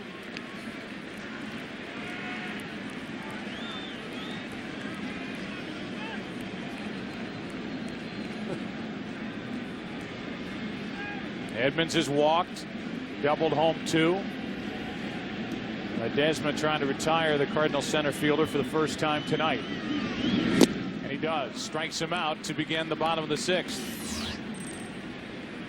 Prior to tonight's game, the Roberto Clemente Award was given to Carlos Delgado of the New York Mets. As the 2006 national recipient of the Roberto Clemente Award. The award given annually to the player who best exemplifies the game through sportsmanship, thanks to individuals like community involvement, and outstanding on-field performance. And you can see the bandage on the right wrist of Delgado. He has had already one of 2 off-season procedures that he will undergo prior to 2007 before returning to first base for the Mets as they begin their quest yet again. 0-1 the count on Molina, who's 0 for 1. Carpenter has thrown, by the way, only 60 pitches through 6 innings. Carlos Delgado winning the Roberto Clemente Award. And remember, Delgado wears number 21 in honor of Roberto Clemente. Probably the greatest defensive right fielder in the history of the game. A 1-1 pitch. Down and in. You saw Zumaya getting loose. I'm sure Jim Leland is thinking we've gone long enough in this World Series without bringing Zumaya into a game. Guy who can light up a radar gun, triple digits, getting loose. Molina waits for a 2-1. 3-1 with Taguchi next.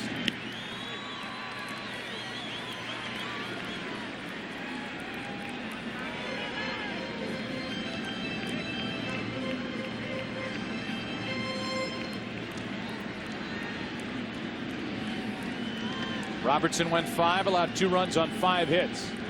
3-1 pitch. In the air to right center field. Well hit. Ordonez will not get there. Takes a bounce off the base of the wall, and Molina will cruise into second with a 1-out double.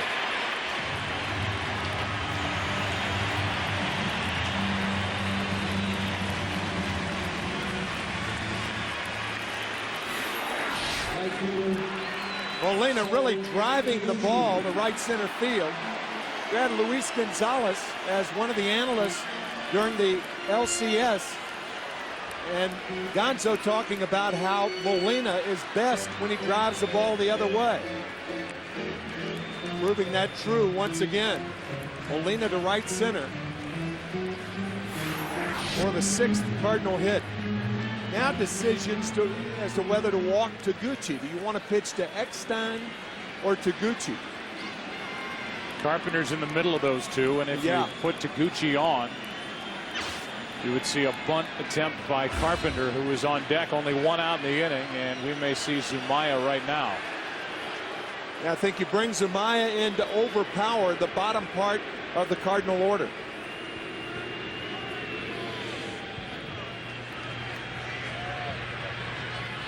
The entire infield comes in for the meeting, and no sign for Zumaya yet. While they talk on the mound, we remind you Game 4 is tomorrow night right here in St. Louis. Our coverage begins at 8 Eastern, 7 Central, and 5 Pacific. It will be a matchup of Jeremy Bonderman, a very good young right-hander, against Jeff Suppan, who pitched so well in Game 7 for the Cardinals at Shea Stadium against the Mets. Pitching change coming. Taguchi coming up. And Joel Zumaya coming out of the pen for the Tigers.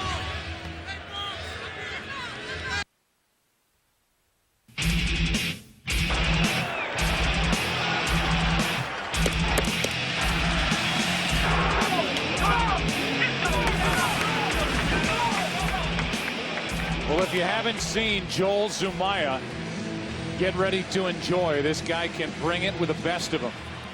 He had some fluid on his right wrist, his pitching wrist. Last worked in Game 1 of the ALCS, so he has had as long a layoff as Robertson had. And he misses down and away as he begins his World Series career with a ball to Taguchi. Runner at second, 1 out. 2-0 St. Louis on top here in the bottom of the 6th.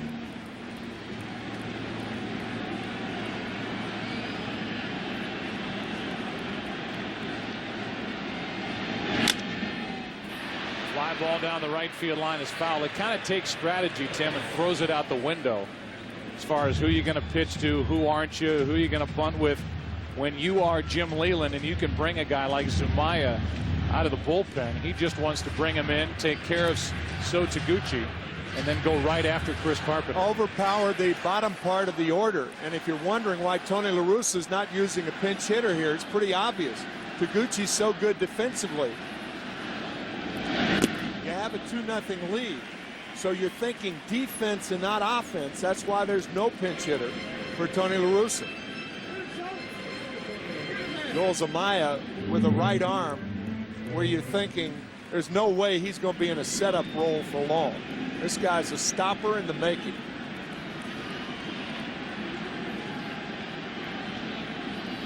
Behind on the count to So Taguchi. 2-1 pitch is grounded foul. 2-2. Joel is a former 11th round pick and a guy who just hit 99 miles per hour on our radar gun. First year reliever. And yeah, I agree with you. There's no doubt that he is being groomed to take over the spot that's held down right now by Todd Jones. Actually, the ball down in the strike zone, much easier to handle from a guy who throws that hard. He fools Taguchi and strikes him out for the second out of the inning. After 4 fastballs, the slider gets Taguchi. You can see the spin coming right into your living room.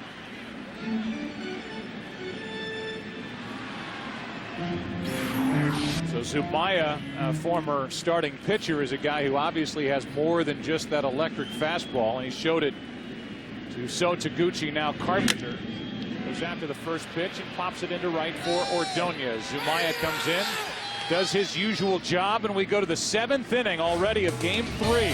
Carpenter back to the hill. 2-0 Cardinals. Back after this from your local Fox station.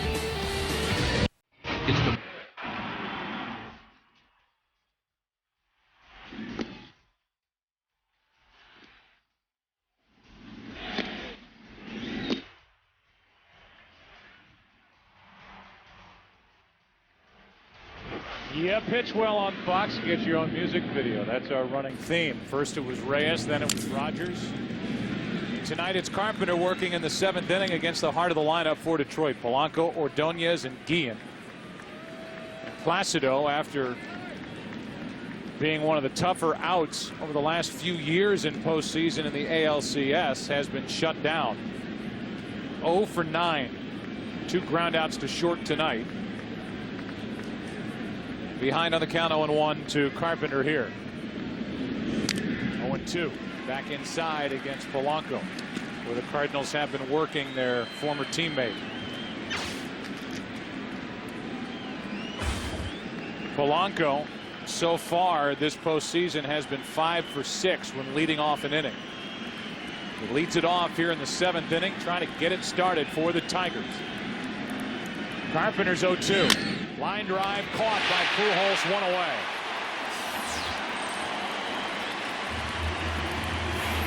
Pujols plays the fat part of the infield, and it pays dividends for the Cardinals. With Polanco hitting a ball with some first baseman, could be in there. Pujols makes the play. Still just 63 pitches he's thrown tonight. So Carpenter gets the lead man and deals with Ordonez, who in 16 career games against the Cardinals coming in has 17 RBIs, and Molina will go out and talk. With no home runs hit thus far tonight to left field or left center field, for the remainder of the game, Taco Bell is expanding their promotion from foul pole to foul pole. Any home run now wins America a free taco. There may be something wrong with Carpenter. Molina went out to check. Eckstein now calls Barry Weinberg out, and Carpenter will get a visit, and Carpenter is not keeping Weinberg away. It's like something with his right hand.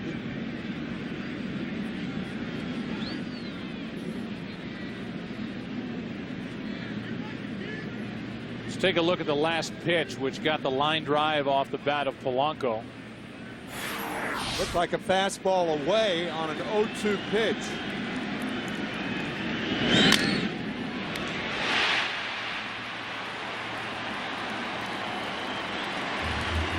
It looked like, this is just lip reading at its finest, he said something about his thumb when Barry Weinberg came out there. I agree with you. It's something on the hand. It's something with his grip, whether he's cramping up or whatever. He has had some trouble with cramps this season, but that is typically attributed to hot, muggy weather here in St. Louis, and it's anything but that right now. So far, no runs on 2 hits, only 63 pitches, and Carpenter will I guess try and throw and see if he can stay in the game. Yeah, if he does stay in the game, he will be allowed to take some practice throws, trying to grip the ball right now.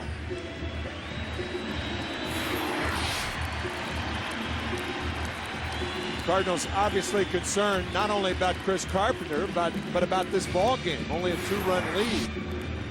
So the decision has been made, and I'm a bit surprised that he's not throwing a couple of pitches first. With one out, nobody on, Maglio Ordonez will step to the plate. And that's ball one, down and away. We'll keep an eye on the Cardinal bullpen to see if they're going to get loose down there, and Josh Kinney will crank it up in case Carpenter cannot finish this 7th inning. Ordonez with a count 1-0. Takes high, 2-0. Let's go down to Chris Myers. Just a quick update from the Cardinal dugout. According to the medical staff, it's a thumb cramp, a cramping thumb for Carpenter. They'll keep an eye on it. Obviously, the cooler conditions could have an effect. All right, Chris, thanks. Remember, this is a guy in Carpenter who missed the 04 postseason with a biceps injury. He has cramped from time to time during the season. There's a fly ball into right. Taguchi is there for the out, 2 away. Had to go a long way to get it, so Taguchi takes a hit away from Maglio Ordonez. And that's why Tony La Russa did not pinch hit for Taguchi in the bottom of the 6th inning because of his defense. Fine play to rob Ordonez of at least a single.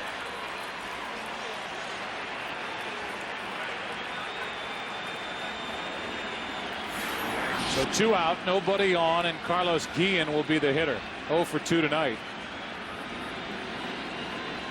You wonder, with a cramping thumb on his pitching hand, what the grip would be like on that big hook, that curveball, and we haven't seen it in the first few pitches since the visit from Barry Weinberg. Down and in, ball 1. 3 pitches ago. You can see having a tough time with that right thumb. 1 ball, no strikes, 2 out, nobody on Guillen, who is grounded out, struck out. And a ground ball foul outside first. So he's thrown 5 pitches since that thumb problem. No curveballs, but you're right, Joe, about the curveball. You really need that thumb to get the proper rotation. The one thing you do not want to do because of an injury, throw a flat curveball to one of these Tiger hitters.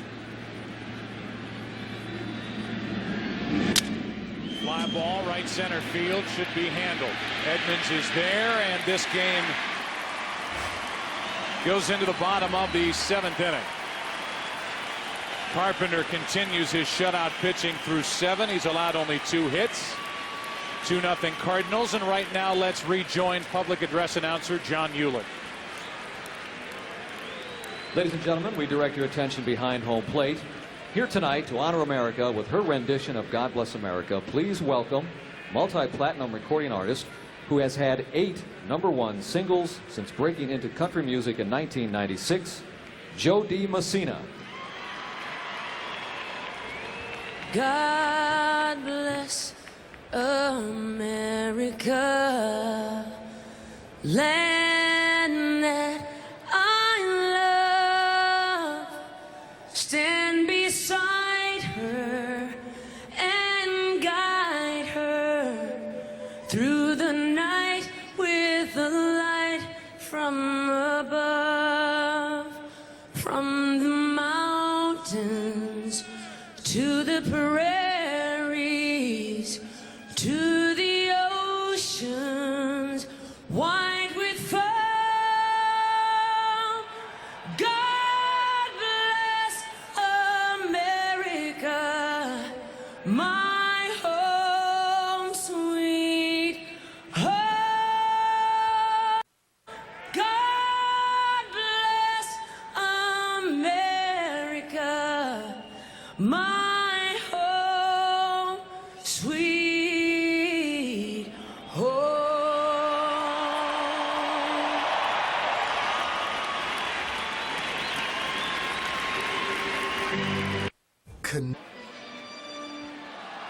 The World Series on Fox is sponsored by HP. The computer is personal again. By eBay. Whatever it is, you can get it on eBay. And by Nissan, who invites you to shift the way you move through the world. Third version of Busch Stadium, downtown St. Louis. Chris Carpenter seated in the dugout. No action for the Cardinals in their bullpen. And game number 3 slips into the bottom of the 7th inning. 2-0 St. Louis with the top of their lineup to bat. Zumaya back to work, and he deals strike 1. Eckstein, Wilson, and Pujols. If anybody gets on, Scott Rowland. 99 miles per hour, 1 ball, 1 strike.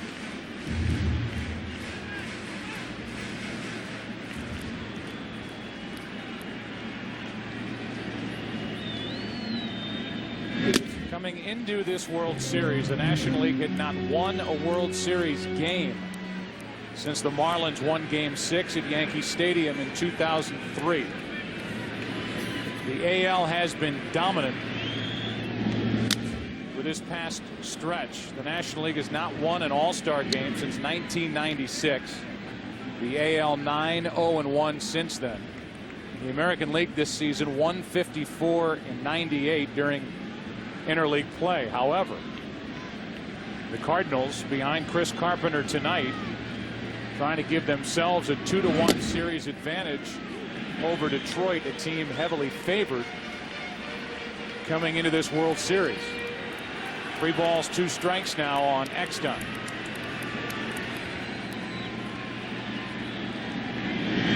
And a leadoff walk that barely missed, and the Cardinals put their leadoff man on. Let's go down to Ken Rosenthal for more on Zumaya. Joe Zumaya can be a rather colorful figure. He said before the series that his wrist magically healed the moment Maglio Ordonez hit his series-clinching homer in the ALCS. He also said that he knows where the radar gun readings are in every park where he pitches. Obviously, when you throw as hard as Zumaya, it can be awfully fun to take a look. Guys? Yeah, no kidding, especially when you're cranking it up there in triple digits. One of the shutdown arms in this Detroit bullpen.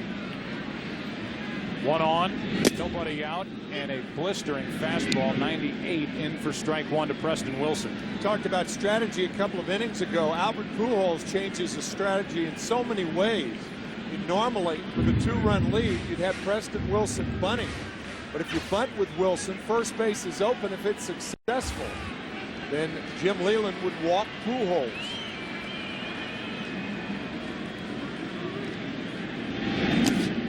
Breaking ball in the dirt, 1 ball, 1 strike. Well, with a guy like Zumaya who throws as hard as he does, and with the Tigers holding against David Eckstein at first, there is a big hole on the right side of the infield for Preston Wilson. And it would be tough for Wilson to pull Zumaya. So he may go that way. May be forced to. That just missed. 100 miles per hour off the outside corner, maybe a little low, 2-1. Well, you don't want to put the hit and run on in this situation because Wilson doesn't make enough contact. A guy throwing 100 miles an hour, you don't want to force a hitter to swing at the ball.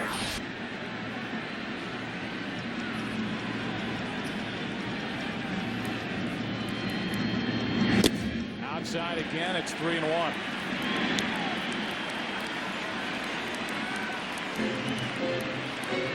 Of all the bad things to happen to the Tigers right now, and here comes Jim Leyland, perhaps to talk about that. But of all the bad things to happen to the Tigers, a walk would be among them, because then you'd have first and second and nobody out. You can see Rodriguez pointing to that left shoulder.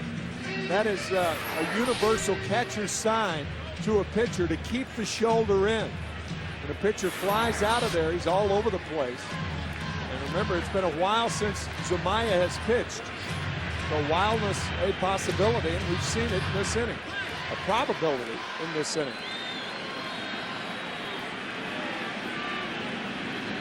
Leadoff walk, now a 3-1 count on Preston Wilson. And that's not even close. It puts 2 on for Albert Pujols. And for one of the few times this entire postseason, Albert Pujols will bat with 2 on and nobody out here in the 7th inning.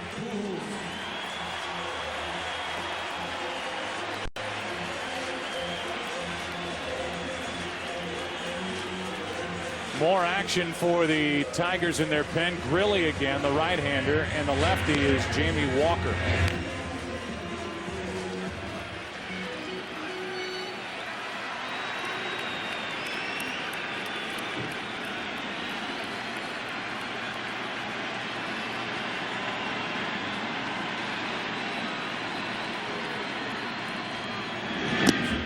Zumaya was quoted coming into this World Series. There's one at 101. Talking about Pujols, he said, I'm going to come right after him. I'm going to throw him heat. And if he catches up to it and takes me out, I'll tip my cap to him. And he's in a spot now where he has to challenge the reigning NL MVP.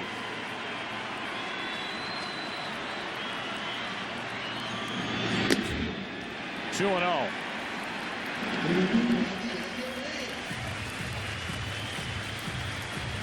Now Rodriguez wants to talk. Joel Zumaya had that break, went home for a short while, threw to try to loosen up and test that right wrist. He threw to his 16-year-old brother, who, by the way, possesses a 91-mile-an-hour fastball already. So the scouts will line up for him. Said he is fine. The radar gun says he is fine with his velocity. The problem is he can't steer it into the strike zone. 2-0 on Pujols, 2 on with nobody out. And back to the pitcher, Zumaya, and he throws it away. Eckstein will score. Preston Wilson will come around and score. It'll be an error on Zumaya, and it's 4-0 Cardinals here in the 7th. That's a bad play by Zumaya. Normally a pitcher turns and throws the ball to second base. Instead of the 1-6-3 double play, Zumaya goes to third, and the problem with it, Brandon Inge wasn't ready to receive the ball. He throws it behind him. Inge falls down. But your play is to second base. It's a lot tougher to get the double play 1-5-3 than it is 1-6-3. That's what the middle infielders are paid to do. An egregious error on the part of Zumaya. And that opens things up for the Cardinals. Now Roland. Still nobody out. Pujols at second, strike 1. I mean, that is a routine double play, going from 1-6-3. You rarely see runners on at first and second, nobody out, ball back to the pitcher, having go to third base. Almost never.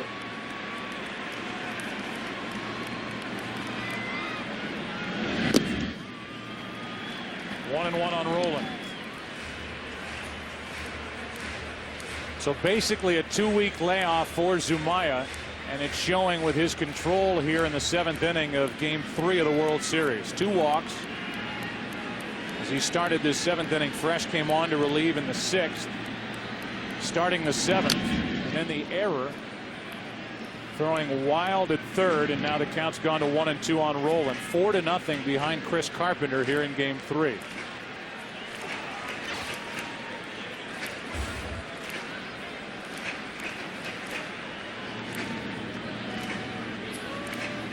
Roland with a hit, a walk, a run scored tonight.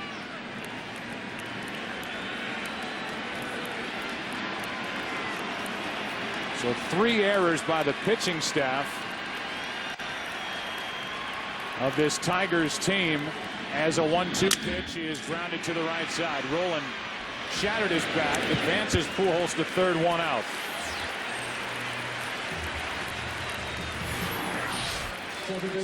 Watch the second baseman covering, whereas the third baseman, Brandon Inge, arrives at third. He's a little tardy, and the ball thrown behind Inge. He slips, but the play should have been 1-4-3. It's an easy double play. You go to third, it's not an easy double play, nor does a pitcher rarely or ever go to third in a situation like that. Zumaya is out, runner at third, one out, with Belliard coming up. Grilli coming in. Zumaya now in the dugout, off the mound. Grilli takes over. Zumaya went 1 inning, allowed 2 walks, committed the error. 2 runs have scored. The infield is in, and a pitch out. Leland thinking that his friend Tony La Russa might squeeze, with Belliard up and Pujols at third, 1 out. Belliard executing a safety squeeze against the New York Mets in Game 7. Scored the first run of the game. He's a good bunter. But he was trying to go to right. A little too late with a swing, and it's 1-1. He had something in the grand scheme of things in Game 7 could get overlooked. But it tied the game at 1. The bunt by Belliard in the second inning. The sacrifice, a safety squeeze, and it stayed 1-1 until the 9th, when Molina hit the home run. To the right side, Casey steps on the bag. Pujols holds at third, 2 out. So Belliard's 0 for 4. Grilli gets a big out. Now Edmonds will be the hitter, and we'll see if he faces Grilli or Walker.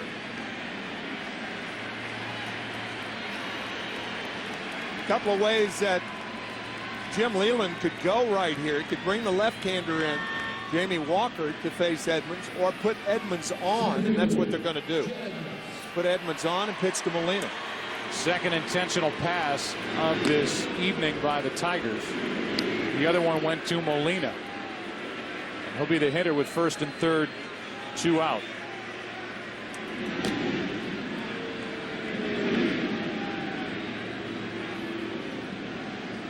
Cardinals have doubled their lead here in the bottom of the 7th, and Carpenter, his pitch count is very low, less than 70 pitches through 7 innings. They'll go back to work. And Molina walks in. Yadier with a double, the intentional walk, and he's lined out to left.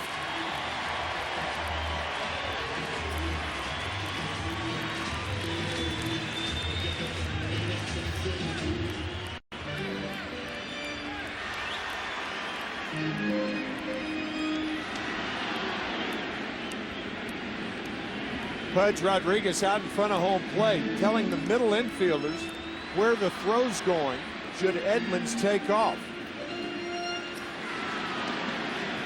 2 out in the inning, and Molina trying to add to a 4-run lead.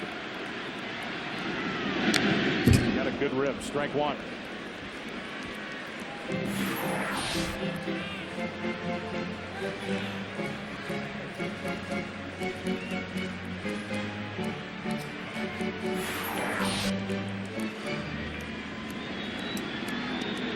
In the 8th inning, the Tigers will have Ivan Rodriguez, who's hitless for this World Series, 0 for 10. Sean Casey and Brandon Inge. 1 ball, 1 strike from Jason Grilli.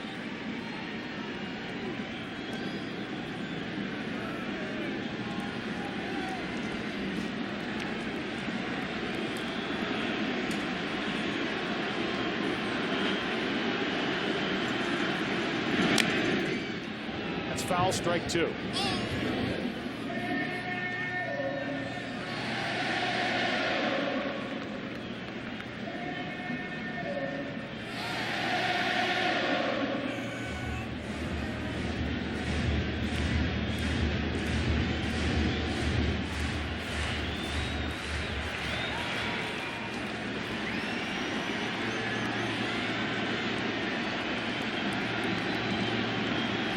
One ball, 2 strikes. Molina back to the pitcher. Good play by Grilli. And he avoids further damage in the inning. 2 walks and a big error by Zumaya. leading to 2 more runs. 4-0 St. Louis after 7. We'll be right back. But first, here's a special message about the Fox Hit Show 24.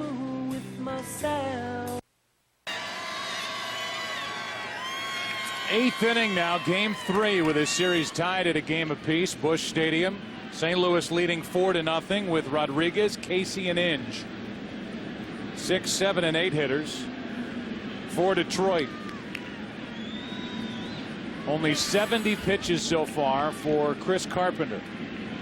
But he has been dealing with that cramping right thumb. Back to work. 8th inning, Ivan Rodriguez 0 for 2. And a strike on the outside corner. Rodriguez has grounded out twice. He's 0 for 10 in this series, and he is one of the subplots so far in this lineup for Detroit. 0-2.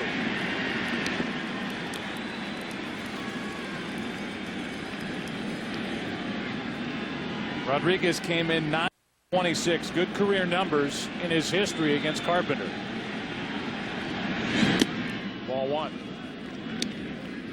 Fernando Rodney, another hard-throwing right-hander, getting loose. In our Nissan game summary, the combined work by Granderson, Polanco, and Rodriguez first 2 rounds compared to now, and you can add another. Now 0 for 33, the combination of Granderson, Polanco, and Rodriguez. A group that combined to hit .326, 4 home runs, and 15 RBIs against the Yankees and the A's. 1 out here in the 8th. Wow, is that revealing? 6 strikeouts now for Carpenter, and Sean Casey digs in. Casey, one of the 2 Detroit hits tonight. Baseball with a lot of statistics and a lot of categories. We're going to add one more. Post-cramp pitches. In post-cramp pitches, Carpenter has not thrown a curveball. So at this point, to be serious about it for a second, if you're Detroit, until he shows you one, don't you eliminate that? I think so. You go up and look for fastball, slider, everything hard.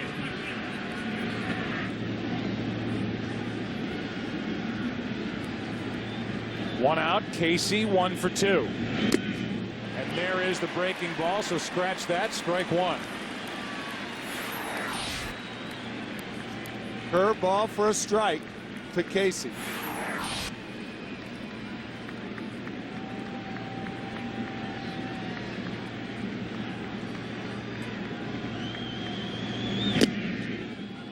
Fastball high, 1 ball, 1 strike.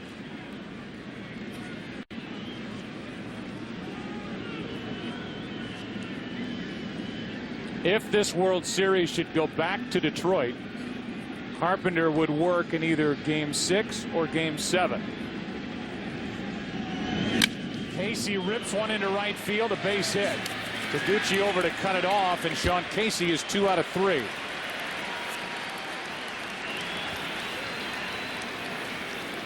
Tigers only 3 base runners on the night, and Casey's been on twice.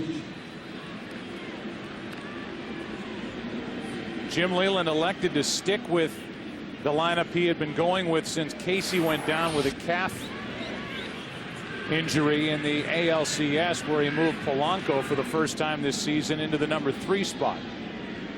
With Casey back in there playing first base, he has kept Polanco hitting third. Tailing pitch, 94 miles an hour, strike 1 to Inge. Sean Casey, a guy who had seen Carpenter plenty with his time in the National League and within the division. That is up and away, 1 ball, 1 strike. You wonder if tomorrow when we get to the ballpark, if Jim Leyland, depending on how the rest of this night goes, will stick with Polanco, who's 0 for 10 in the number 3 spot, or if he'll put Casey back up there. Bat second, that's high and away, 2-1 on Inge. Marcus Timms on deck.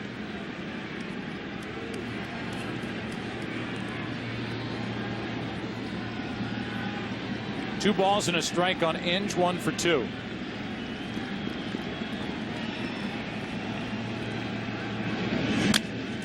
To third for Roland foul. 2-2. Spots 1 through 6 in the Tiger lineup tonight, hitless, with 5 of the 6 strikeouts that Carpenter's picked up.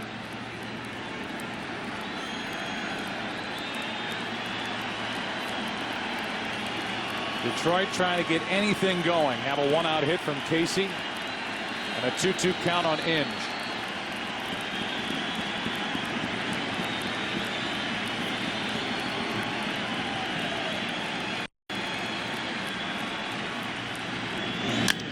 To third. Roland backs up.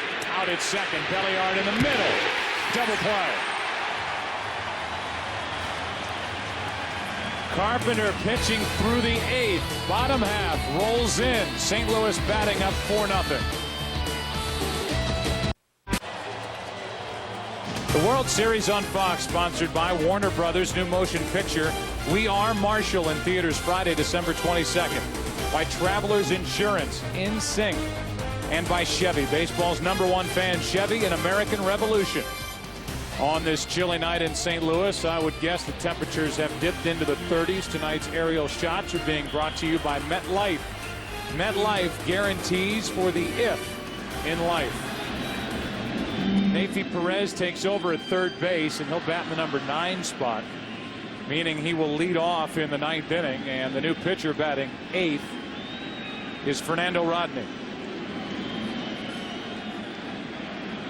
We're in the bottom of the 8th, and so Taguchi will lead it off. Carpenter on deck. This guy can bring it 95 miles per hour.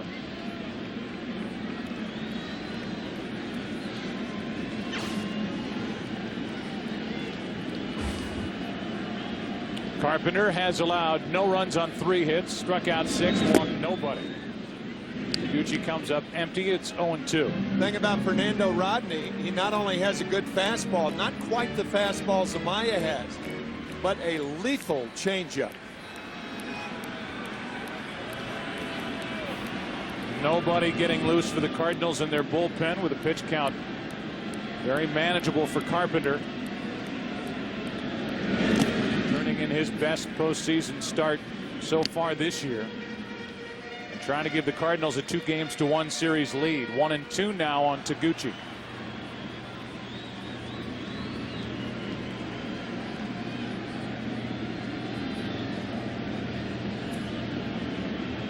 Total of only 9 hits in this game. The Cardinals have 6 of them. And are so far tonight making 1 for 11 with runners in scoring position. But 2 big runs scoring in the bottom of the 7th on that throwing error over to third base by Zumaya. 2 unearned runs.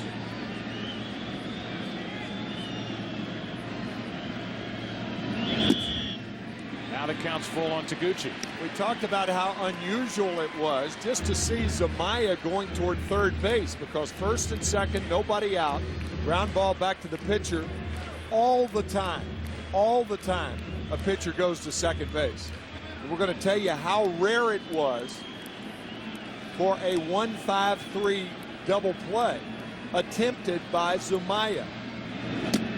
Now a walk, so Rodney lets Taguchi off the hook. And it will bring in Chris Carpenter and give him a chance to bunt. Our HP player personality is Chris Carpenter. Gets a huge hand as he digs in here in the 8th. Favorite music artist, Dave Matthews. As a kid, watched Tom and Jerry. As an adult, loves to watch Tom Brady. And is afraid to fly, which is not a good phobia to have when you're a big league ball player. But he gets through it, and he has gotten through this Tiger lineup here tonight. Now up there to bunt, and he takes a ball up and in. The last time in World Series play that there was a 1-5-3 double play was 1923 by the San Francisco by the New York Giants over the New York Yankees. So that's what Zumaya was trying to do. You talk about turnaround World Series history. He was trying to do something that had not been done since 1923. Carpenter gets the bunt down. Play is at first. Sacrifice is good. 1-4 with Polanco taking the throw.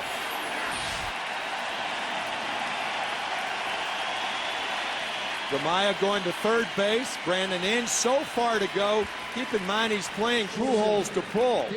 So a long way to go to third base. The play clearly should have been to second base. So Carpenter, we learn more about him. Our HP player personality. HP, the computer is personal again, and he's doing everything right. Gets a great ovation heading off as he got coming into the at-bat. Drops down the bunt, and now Eckstein with a runner at second, 1 out. Taguchi with good speed in scoring position. Strike 1.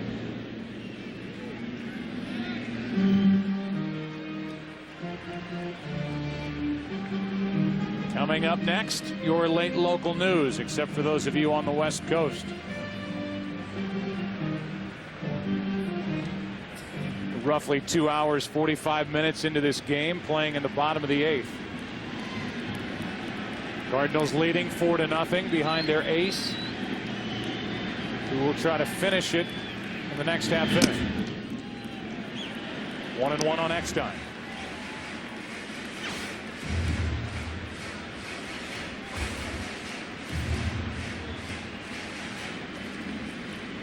Jim Leyland has been trying to tell anybody who will listen that this Cardinal team, although selected as underdogs coming into this World Series, was a dangerous club for his Tigers to play. The reason being, Eckstein didn't play a lot in the second half. Edmonds didn't play for a month.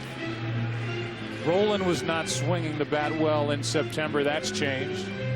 And when you've got a 1-2 like the Cardinals feature with Carpenter and Suppan, the duo tonight and tomorrow night for St. Louis, especially after the Cardinals took game 1 in Detroit, he's been trying to convince people that this is a difficult team to play, and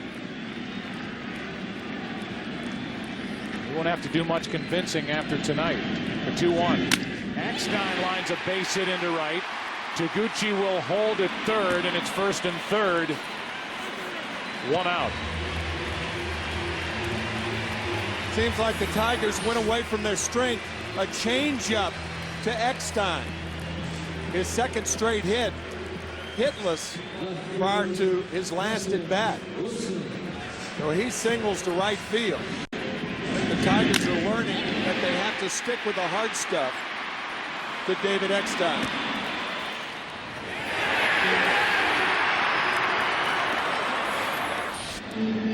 You could see the squeeze right now. Preston Wilson, a very good bunter. He strikes out a lot. You have Albert Pujols on deck. If he strikes out, then Pujols would be the hitter. A lot of things Tony La Russa can do in this situation.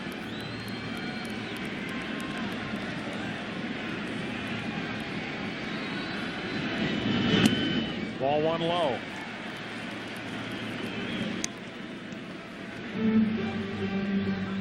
La Russa had a squeeze opportunity with Belliard in the 7th, elected not to do it. Belliard grounded out.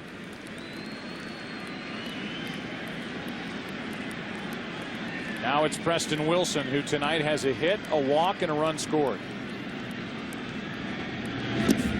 And is up on the count 2-0 with Pujols waiting on deck.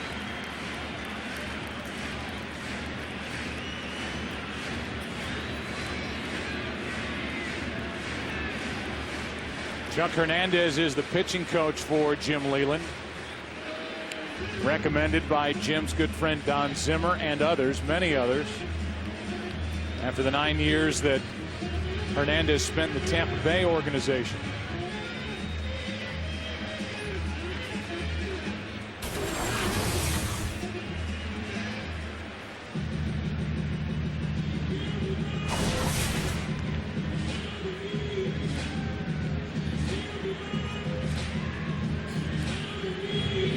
Walker and Minor. The left-hander and the right-hander getting ready for the Tigers in their pen while the count's gone to 2-0 on Wilson. Rodney has pitched his way into more of a squeeze situation if the Cardinals want to go that way. Has chance of a pitch out with a count 2-0. Now 2-1. Here some say one way to avoid a squeeze is to throw strikes early, get ahead in the count. That's right. Preston Wilson has the count in his favor, 2 balls and a strike. Taguchi at third, Eckstein at first, only 1 out.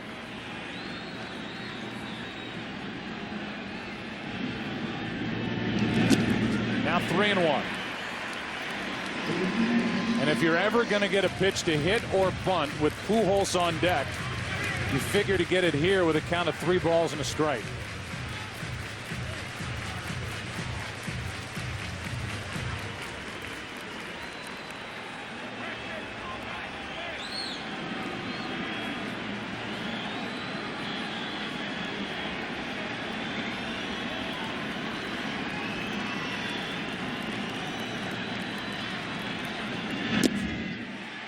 That's low to load him up. 2 walks and a hit in the inning, and Albert Pujols will step to the plate.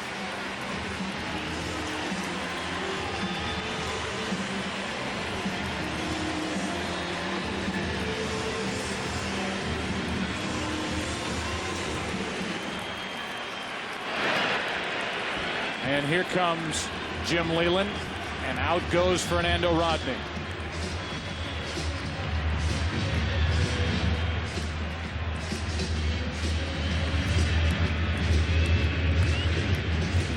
The reason Leland is making the move right here is Zach Minor's a sinker ball pitcher, and Detroit hopes to get the ground ball double play. That's who's coming in. Bases loaded, 1 out. Bottom of the 8th, 4-0 St. Louis. St. Louis already up 4-0 behind Carpenter. Zach Minor takes over with the bases loaded and only 1 out. Pujols will be his opponent. The numbers from the regular season, as Jim Leyland has had to go through all but 2 in his pen. Todd Jones as closer, and Jamie Walker the other lefty. Zach Minor's first appearance in this series in a town from which he reigns, St. Louis, Missouri. From St. Louis, pitching in St. Louis.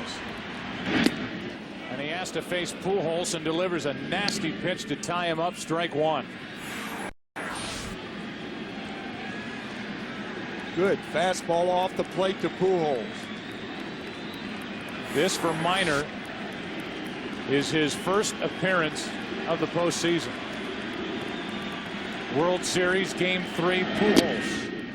Over but low, 1 ball, 1 strike with flash bulbs popping around the park.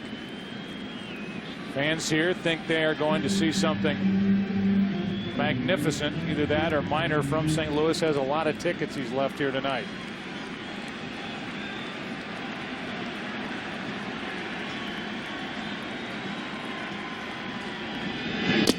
Good pitch again. Pujols went 1-2. Boy, Minor coming in with 2 wicked sinkers in on the hands of Albert Pujols.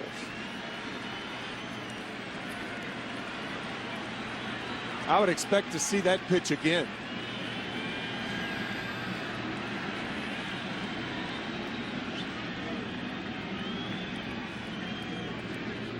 Pujols asked Minor for time, not the home plate umpire.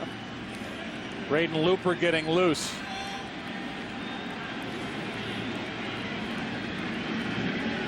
A 1-2. Do it again. I think Looper is getting loose for a couple of reasons. One, we've seen Carpenter dealing with that cramping right thumb. And 2, if the Cardinals should blow it open here in the bottom of the 8th inning, Tony La Russa may leave well enough alone and go to his bullpen with a lopsided score. He's Why only take a thrown chance? 82 pitches so far. Right. The 1-2 to Pujols is tapped at the plate, and that came up and caught Rodriguez. That happened to Molina back in Detroit. Now Rodriguez writhing in pain.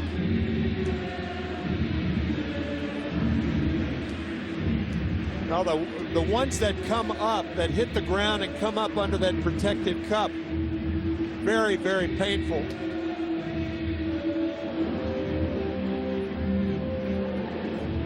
Obviously, they usually come on balls that are down in the strike zone. Pujols just getting a piece of it.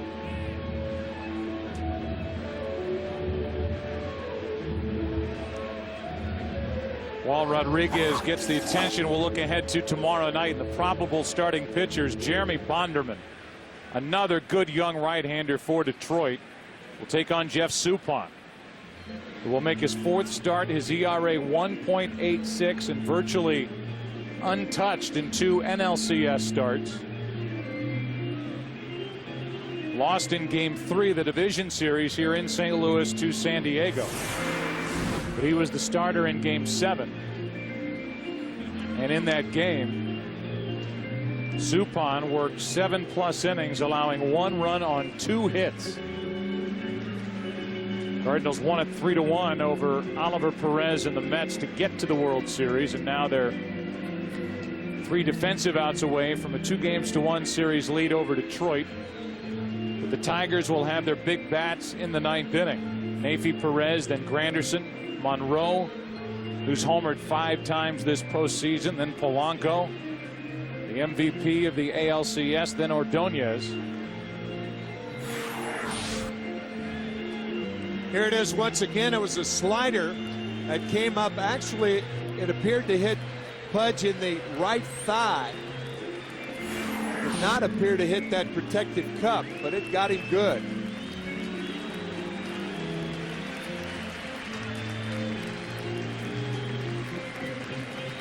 Meanwhile, Minor has made some very good pitches for a guy who hasn't been on the mound since the end of the regular season.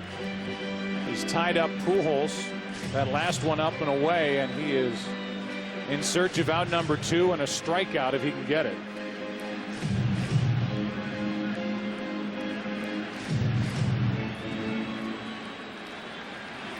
Bases loaded, 1 out. 4-0 St. Louis, bottom of the 8th. That skips away. Coming to the plate is Taguchi, safe. It's 5-0.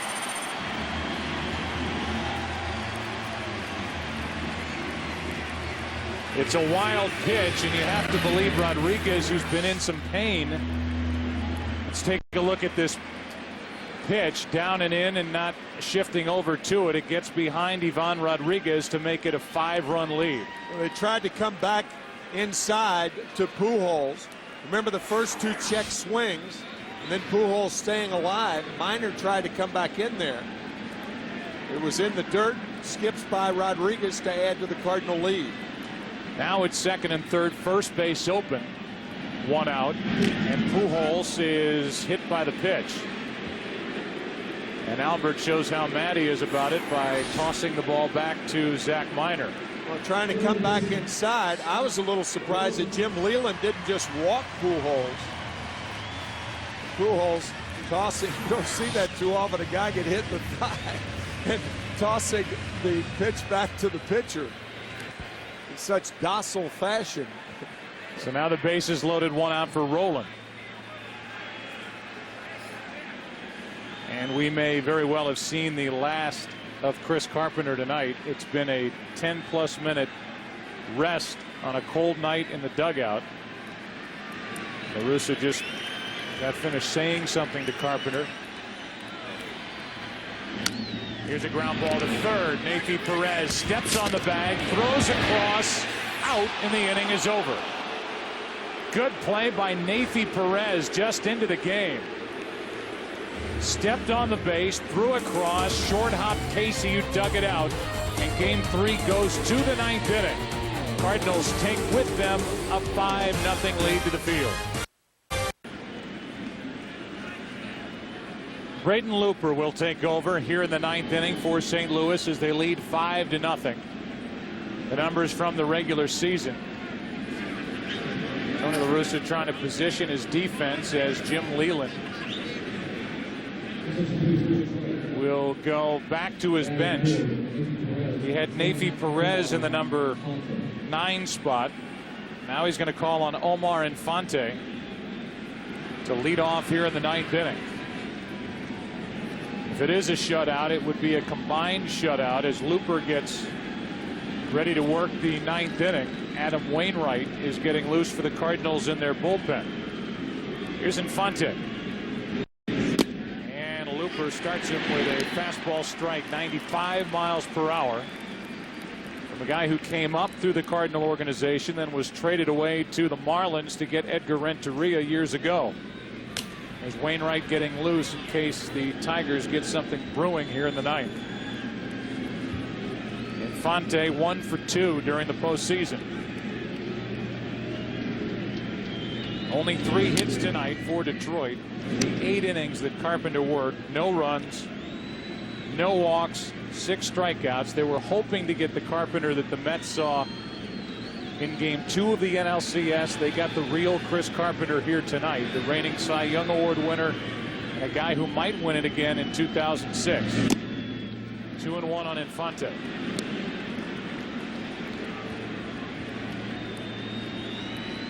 You can watch baseball like you never have before. The best picture on TV, Direct TV. I think the cramping in the hand and the long layoff of about 20 minutes during the bottom of the 8th inning, the combined reason why Carpenter is taken out. Shattered bat, tough play. Roland stays with it. 1 away.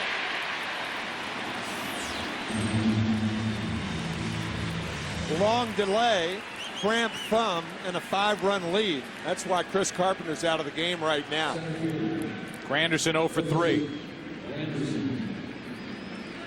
Curtis is looking for his first hit of this World Series. He's 0 for 12.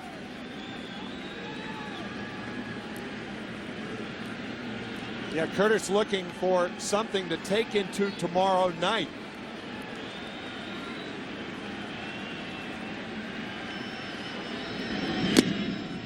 A little high ball 1. Bonderman and Suppan tomorrow night on your Wednesday night Game 4. The 1-0. In the air to left field, long run, Preston Wilson. He's there, 2 out.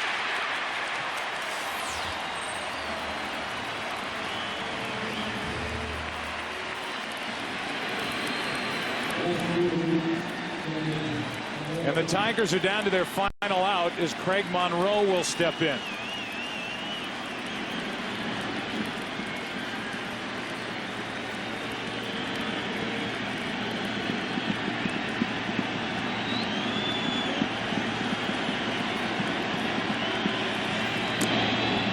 Ball 1.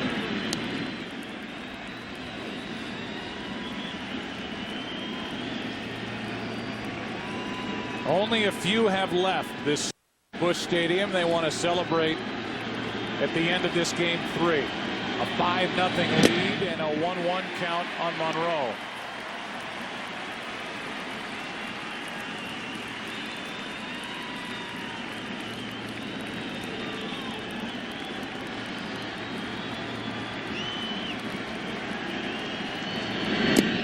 Strike 2.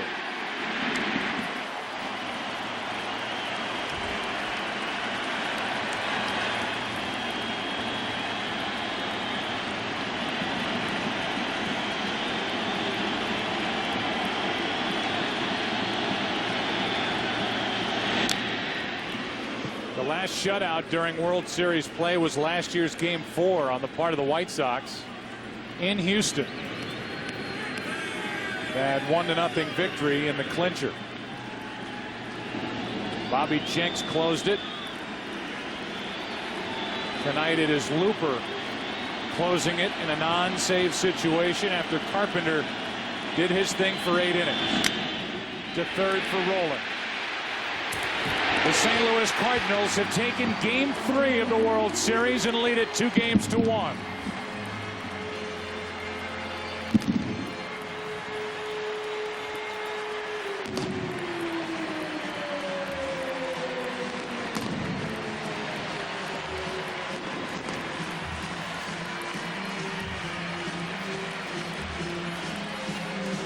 Carpenter, 8 innings, no runs, 3 hits, no walks, 6 strikeouts, and a victory to go to 5-1 in 8 career postseason starts. Our Chevrolet player of the game is without a doubt Chris Carpenter. The Cardinals depended on their ace tonight. You can log on to worldseries.com/boxsports and vote for your most dependable player of the postseason and a chance to win Chevy's most dependable truck, the all-new Silverado. Because of the 7-game NLCS, the Cardinals did not have their ace Carpenter until Game 3. They won Game 1 behind Reyes, lost Game 2 behind Weaver, and turned to their ace tonight. And he turned in a beauty for 8 innings. Overpowering stuff by Chris Carpenter tonight.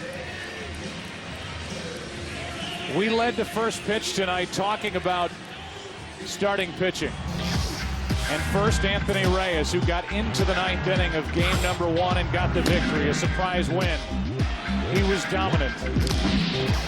And then in game 2, it was the 41-year-old Kenny Rogers who was brilliant through 8 and has been through 23 shutout innings this postseason.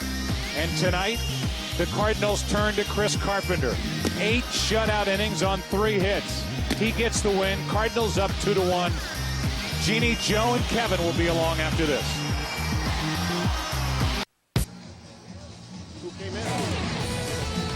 Welcome to the Chevy postgame show on Fox. Chevy Baseball's #1 fan, An American Revolution. You look at your final score for Game 3, a shutout. The Cardinals get it done, closing down the Tigers. And we'll go right now to Chris Myers to start from tonight's game. On the field with Chris Carpenter, 6'6", who was really big tonight, with Cardinal fans behind you wearing red. First of all, congratulations. What allowed you to be so dominant against this Detroit team? You know, I came out tonight and I had my good stuff. I was locating both sides of the plate.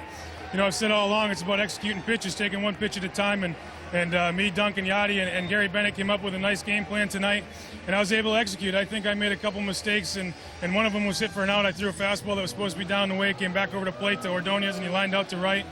And I threw a ball to Inge for that base hit, but everything else was on the corners, and you know, I kept them off balance, and I located, and it was a nice night. I mean, it was nearly perfect. 82 pitches, right? You didn't walk anybody. Your thumb, okay? The thumb, it won't be thumb wrestling your kids tonight. No, it was fine. You know, that second at bat, he threw me a fastball in when I popped it up, and I hit it, and it felt kind of funny, and they think I might have just bruised it in there or something like that, and we'll deal with it tonight when we go in. I think we'll be fine. It went away, and I was fine for the rest of the game. I was ready to come back out in the 9th, but it was a long inning, and they wanted me to go in. All right, with Jeff Suppan going tomorrow, you guys were underdogs coming in. Should you be the favorites now? We got to go one game at a time. You know, we got to come out tomorrow and play like we did tonight. You know, Soup's got to go out and pitch well. And we got to get some big hits, and they got a nice guy going for them tomorrow in Bonderman. So hopefully we can come out tomorrow and do a good job, play an all-around game, and get a win. Hope the folks back home in New Hampshire stay awake for you. Thanks. All right, again, thank Chris. you. I appreciate it. Appreciate it. Chris Carpenter. Let's go over to Ken Rosenthal. Ken. Thank you, Chris. We're here with Jim Edmonds. Jim, the 2-run bases loaded double off the lefty in the 4th. How did you approach that at bat? Basically, I was just trying to swing at strikes, and I know he's got good stuff moving the ball around, and I was just trying not to swing at balls, and I got a pitch. Luckily, I got it by Sean down the first base line. You've gotten 2 great starts in this series, first from Reyes, tonight from Carpenter. You've got Suppan going tomorrow. What is it like playing behind this kind of pitching? Well, it's good. I mean, obviously, I'm into the game with watching what Yachty's doing and trying to be in the perfect position all the time. So it's nice to watch guys work, especially as professional as the guys that we have to do. But, you know, we still got a long way to go. We're very fortunate to be up 2-1 against a good team right now. Well, the Cardinals were consensus underdogs coming in. You do lead 2-1. How do you view your position right now? Well, I just think we got to win tomorrow. I think every time we go out here, the next game is that much more important. So tonight was a great win, but we're looking forward to tomorrow. And like I said, we got a great opponent we got to beat. Jim Edmonds, thank you very much. Jeannie, take it away.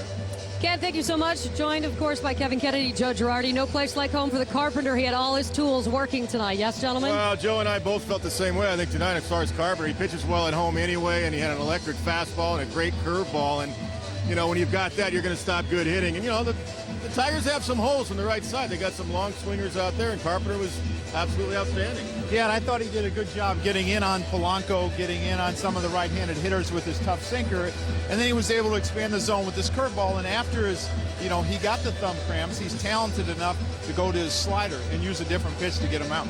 And we've seen the pitching this postseason from the Cardinals. Now we're starting to see what we expected all season from the bats. Pujols working, and of course David Eckstein looking at that top of the order, getting on base. Well, that's the key. The 1 and 2 guys are hitting about $180 coming into this game, and, you know, Eckstein got on base, and, you know, number 2 guy got on base, Wilson, and, you know, when those guys set the table, it's going to be Pujols to drive the runs in. Well, those 2 guys at the top of the order got on 6 times tonight, and the 4th inning was started by Preston Wilson getting on, and them having to pitch to Albert Pujols with nobody out. He hits a double, and they end up getting 2 runs in that inning. You were saying, Joe, that he expands the zone better than anybody you've seen in baseball. Well, Albert Pujols has the greatest plate coverage, you know, I've seen. You know, I'm not that old that I've seen so many hitters, but he's able to do that. And then you got Carpenter that knows how to expand the zone on these Detroit hitters, and he does a great job mixing up his pitches with his fastball and his curveball. All right, guys, a turning point here in this series. Well, you know, I thought Carpenter would come out and do this tonight. The Tigers are very resilient. They've shown that all season long. Supon's a guy that's pitched on the flip side like Kenny Rogers has for the Tigers. He's put up zeros too. They got a great 1-2 punch, so it's not going to be easy for Detroit. But Detroit's got to minimize the errors too. I mean, Zamaya gets out of that double play, throws it to second base. It's a different ball game. And Joe, you know, as a manager, a 2-run game in the 9th inning versus a 4- or 5-run game is a whole different thing. And the other thing is you have to make them closer. Wainwright didn't really have to get up tonight, and when you're playing 3 games in a row, you want to try to wear down the other team's closer, and Carpenter allowed them not to do that tonight. All right, gentlemen, thank you for the time. Boy, they clubbed that quote. I can't do quotes because my hands are frozen. Back their way into the postseason, halfway to a world championship. Joe? All right, Jeannie, thank you very much. The final score again, 5-0. Carpenter sensational. Beat Robertson and the Tigers, throwing 8 shutout innings, allowing only 3 hits. And the Cardinals are up 2-1. They will hand the ball to Jeff Suppan tomorrow night. He'll take on the talented young right-hander Jeremy Bonderman. It is tomorrow night from right here in St. Louis. Our coverage begins at 8 Eastern, 7 Central, and 5 Pacific. Promotional consideration paid for by the following.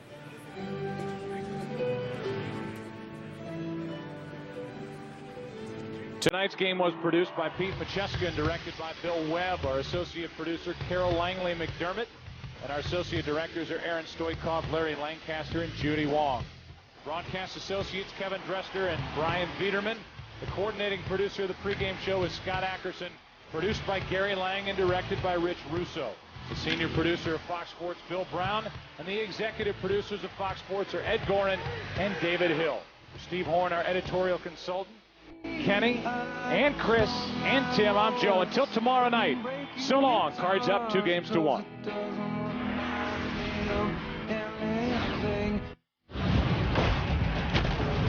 You've been watching Fox Sports, broadcasting in HD and presented by DirecTV.